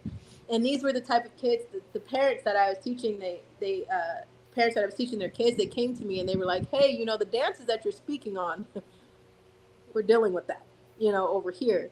Um, so when it came down to this, and when the smear campaign happened, I was like, oh boy, those are not the people that you want to mess with. Um, so China Lake Police Department stepped in. Detective, I give it to, I believe it was Detective Groves, and I thank you so much for that, Detective. I really appreciate you. I'm saying that with a whole heart thank you, because this detective sat and had to watch the videos. He sat and had to witness what was going on, and then he had to put two and two together. Um, I had to call him and give him the information because so many things were said. I was missing, and they were cyber stalking and harassing the children, innocent children. They were putting up their pictures. They were harassing the studio owner and lying on the studio owner. So the studio owner had to walk into the China Lake Police Department and say, "I don't know what's going on, but I guess I'm here to turn myself in because there's someone on the internet saying all these things." Um, I called the detective and I talked to him and I said, listen, I'm so sorry about all this, but this is the truth of what's going on. And he said, you know what? I see it. I hear the noise. Keep doing what you're doing and keep being you. And I said, thank you, sir. Um, they told me that the whole police department had watched all of the videos, that they were well aware of everything that was going on and who it was coming from. They kept track of it and they knew exactly what was going on. So the China Lake Police Department was involved, and I was involved with them the entire time the smear campaign was happening, the entire time. Um, they are probably still watching some of the things that are happening right now. And I thank the detectives that I spoke to because they were like, hey, if you ever need a detective or a police officer to come into to tell us, you're not missing, or to prove to anybody that you're not missing, we're here, you can call us. And I appreciate that. I give it to the China Lake Police Department because I did not know that was going to be the energy that they came with. I did not expect that at all. I expected them to be just like everyone else, and I expected them to be just as much as the corrupt cops that I've witnessed, and they weren't. Um, they protected their own. They did their best to protect their own and move them out of the way. They had other things to deal with and other serious things to deal with. So they did let me know, hey, we do understand that this is noise. Unfortunately, there is nothing that they could do unless somebody was physically there to harm the children, myself, the studio owner, the studio. There was nothing that they could do as far as that to step in. But they were, and they still are, very full aware of what's going on. So when you look at that, and you look at the people, the content creators that are being paid to still, you'll see it. It's not hard to find. It's really not hard to find. They're still cyber stalking, harassing, predators that are sincerely just out to hurt people, weaponizing people, making up lies, slander, and all kind of things. They've called my mom out of her name. They've said we are lovers. We're traffickers. I mean, they've said every and any and everything under the sun, and they can't even stick to the same story. So I pray that justice happens for those people one day. Maybe they knock on the wrong door, and they're going to continue to do what they're doing. And it's just the people that play into that as well. They're predators as well, because how do you not see it? How are you okay with helping and aiding and enabling somebody to stalk, harass, cyberstalk other people? It's one thing if you just had an issue with me. It's another that you're bringing other people into it. Anybody that's taken a picture with me, any address, any platform, um, calling phones and leaving crazy messages. Everything has been documented, saved, screen recorded, and made sure that it's in a file in a folder. Because if something happens to myself or my mom, all of you can see where the ties go back to. Doesn't take rocket science to see if something happens to us. You'll see who was doing what. I'm not asking you to watch the evil things that have been going on. I wouldn't recommend it because there's so much evil witchcraft, evil, just evil. I mean, you can feel the evil as they speak. You can feel the evil as they harass and stalk someone else because they feel like they can.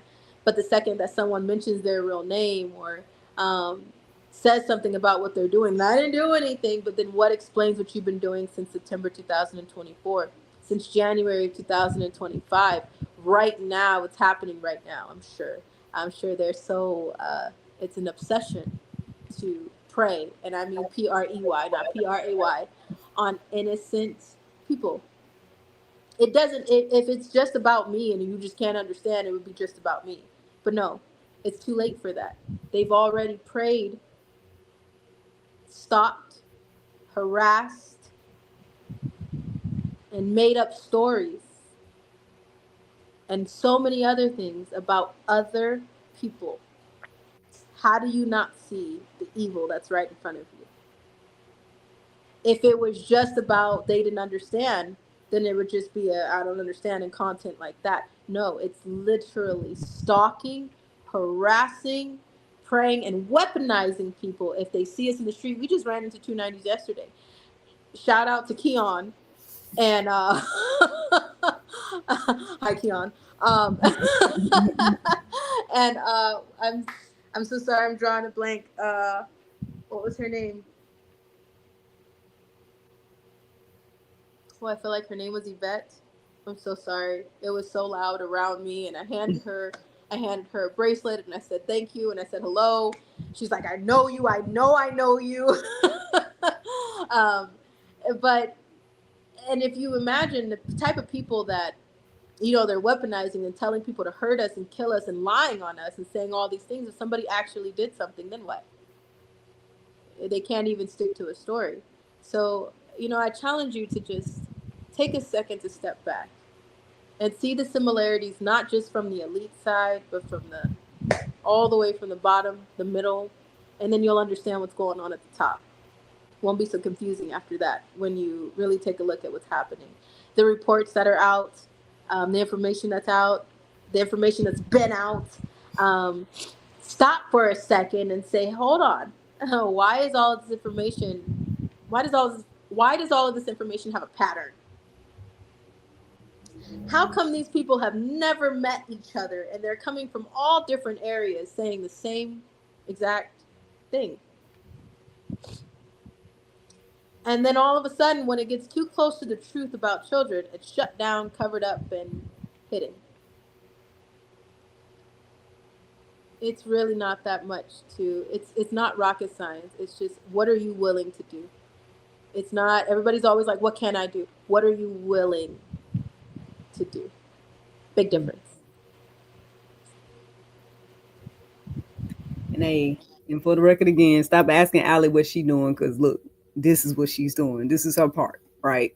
Now it's on us. Anybody that has heard anything, now it's on you. What are you willing to do? And then do that. And everybody's not, required to do the same thing. Can we put that on the table? It's okay if you're painting the rocks. you know, and you're putting it out there about, you know, Allie'sArmor.com. Like, it's okay if you're putting up flyers. It's okay if you, whatever you're doing, just do that and do It's it. okay if you hold a platform of truth. I will. It's okay if you're making sure that on your platform you're educating audiences. It's okay that it's okay that in your own home you're taking steps to protect your own children. It's okay if you stop to say, okay, I may be disabled and there may not be a moment where I can leave my home, but being a voice for the voiceless, I can do that. Whether it's leaving a fact sheet for somebody, sending some information to contacts in your cell phone that may not know it. It's not so much that you have to educate a random stranger. Educate the people that you know of. Educate somebody that you know of that has a child, and you may not have to educate them with the most graphic and craziest of the craziest information. Giving them something and planting a seed and watering a little bit and walking away is more than enough. Do not expect to plant a seed, water it a little bit, and then see a tree automatically. Right. And There's not. sometimes it's just checking in on people too. You know what I'm saying? Like, just be that person that someone can call on at the end of the day. Like, if they needed you, right? If they suicidal, or if their children is going through something, like, be that person that is trustworthy. Be that person that, you know, is Christ-like. You know what I'm saying? Share the gospel. Maybe more people will change their life, but that's you know, that's just a little bit of GSL. And if But you I'm don't just know the gospel, right? But if you don't know the gospel, share the truth. share the You truth. know, there's so many people who are like, I don't know Jesus and I don't want to know. Okay, fine. But you do know that there's something going on. You do know that the truth about children is everywhere. You do know that somebody is suffering somewhere, somehow, in some way, shape, fashion, or form. And you can speak up and be that voice. So it has nothing to do with what religious relationship that you have with whatever higher power that you believe in. It matters, what are you doing? It's a humanity issue. This is not a political issue. It's not a religious issue. This is a humanity issue.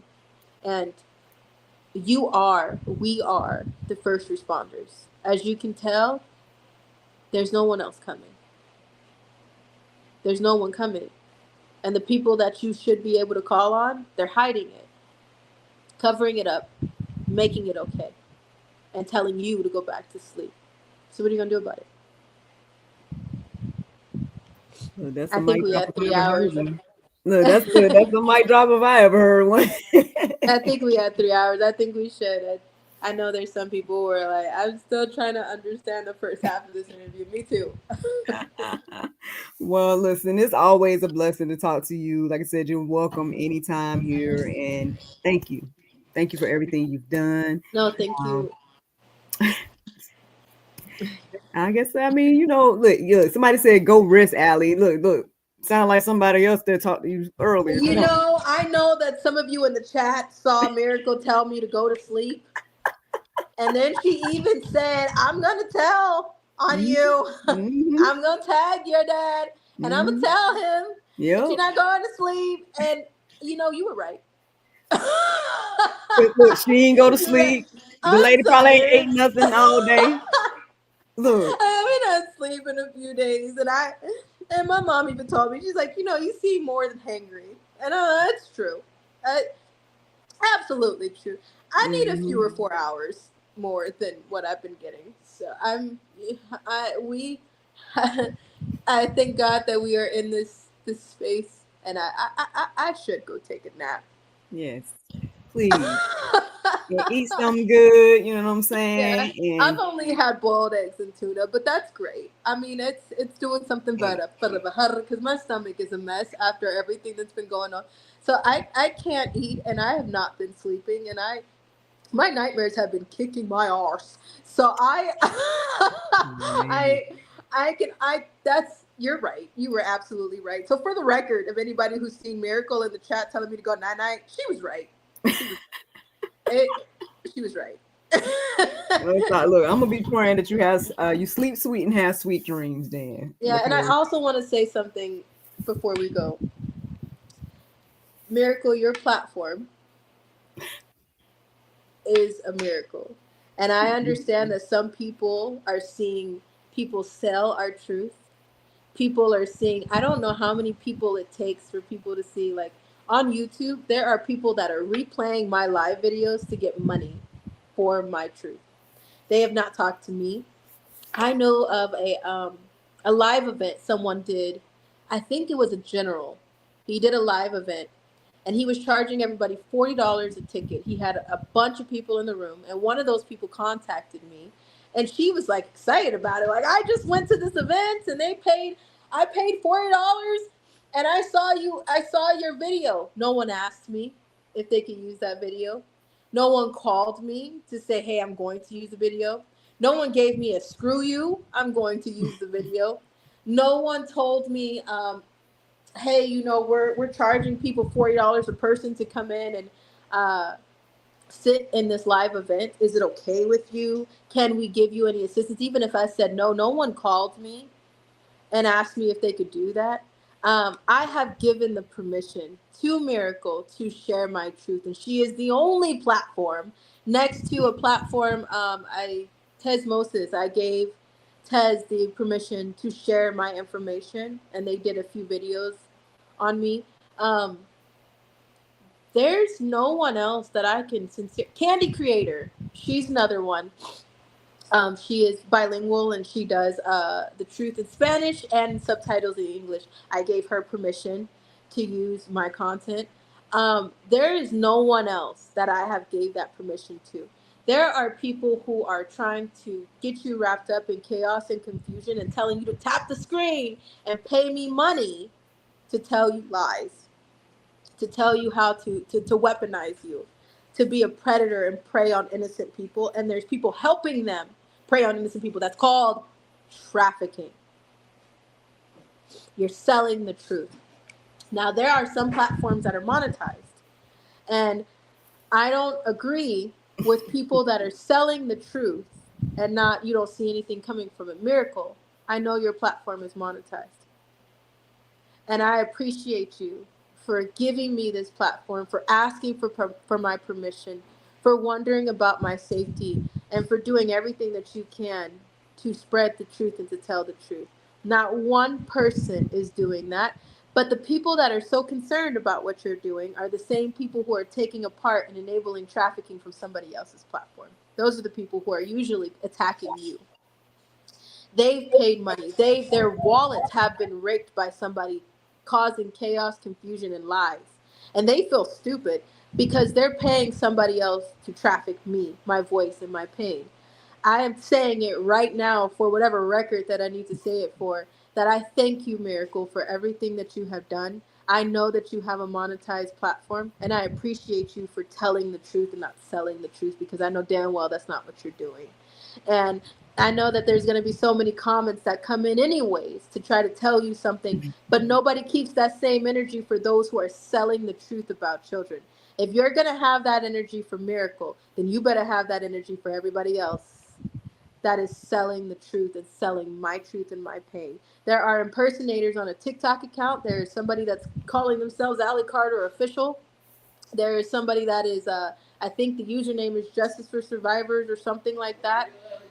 The real Allie Carter. Yeah, there's a few people on TikTok that are behind those accounts that are predators, that are trafficking my pain. It's a monetized TikTok account, and they're selling my truth by posting as me. It would be one thing if they decided, hey, I want to make a platform and give Allie's content out. And there's other people who sincerely share my truth to educate someone else. Thank you for that. So if the shoe don't fit, don't lace it. If you're one of those people who are like, I share your truth, but I'm not selling your truth. I share your truth, but I'm not trying to make money off of you. Thank you. If you're doing it because the truth is priceless, thank you. Miracle, I love you.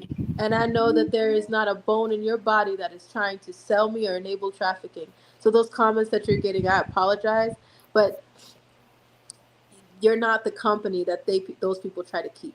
So I thank you for that so much. And I know that you don't have to explain yourself, and I hope that you don't try to explain yourself after this, because I know that as your platform continues, you're not trying to sell the truth. And I also know what you're doing coming up very soon. And I know that means that what you're doing is going to benefit not just myself, but other survivors. I know that what you'll do is transparent. I know that what you will do will be out of love. And I thank you for that. And I look forward to getting to hug you and see you very soon. So I know that we'll announce what we need to announce in part 3, maybe. Ooh. But I thank you so much for everything that you're doing. Honestly, seriously, all jokes aside, if you're listening to this and you see somebody selling my truth, I know A to Z part 2 is on its way out. I'm getting ready to release the rest of the footage from the live event that I did in 2023. And I'm asking you to please share this on your platform. I trust you with the truth because I've seen you with the truth for the last 5 years, and I know that it has not changed no matter what you do. So I just wanted to say that for whoever needed to hear that. And I thank you for that. And I thank you for what you're doing, not only as a content creator, as a Black woman, as a Black mother, as a mother. And no matter what culture you come from, I thank you for everything that you do because it shows who you really are and whose interests you have in mind. And when you really sincerely look at a platform and you listen to what they're saying, you'll see where their true intentions are. I cannot wait to see you, and I cannot wait to do what we're doing very soon. I'm really, really excited. Yeah, I see But part you, 3. you trying to get me. You try to get me, but oh,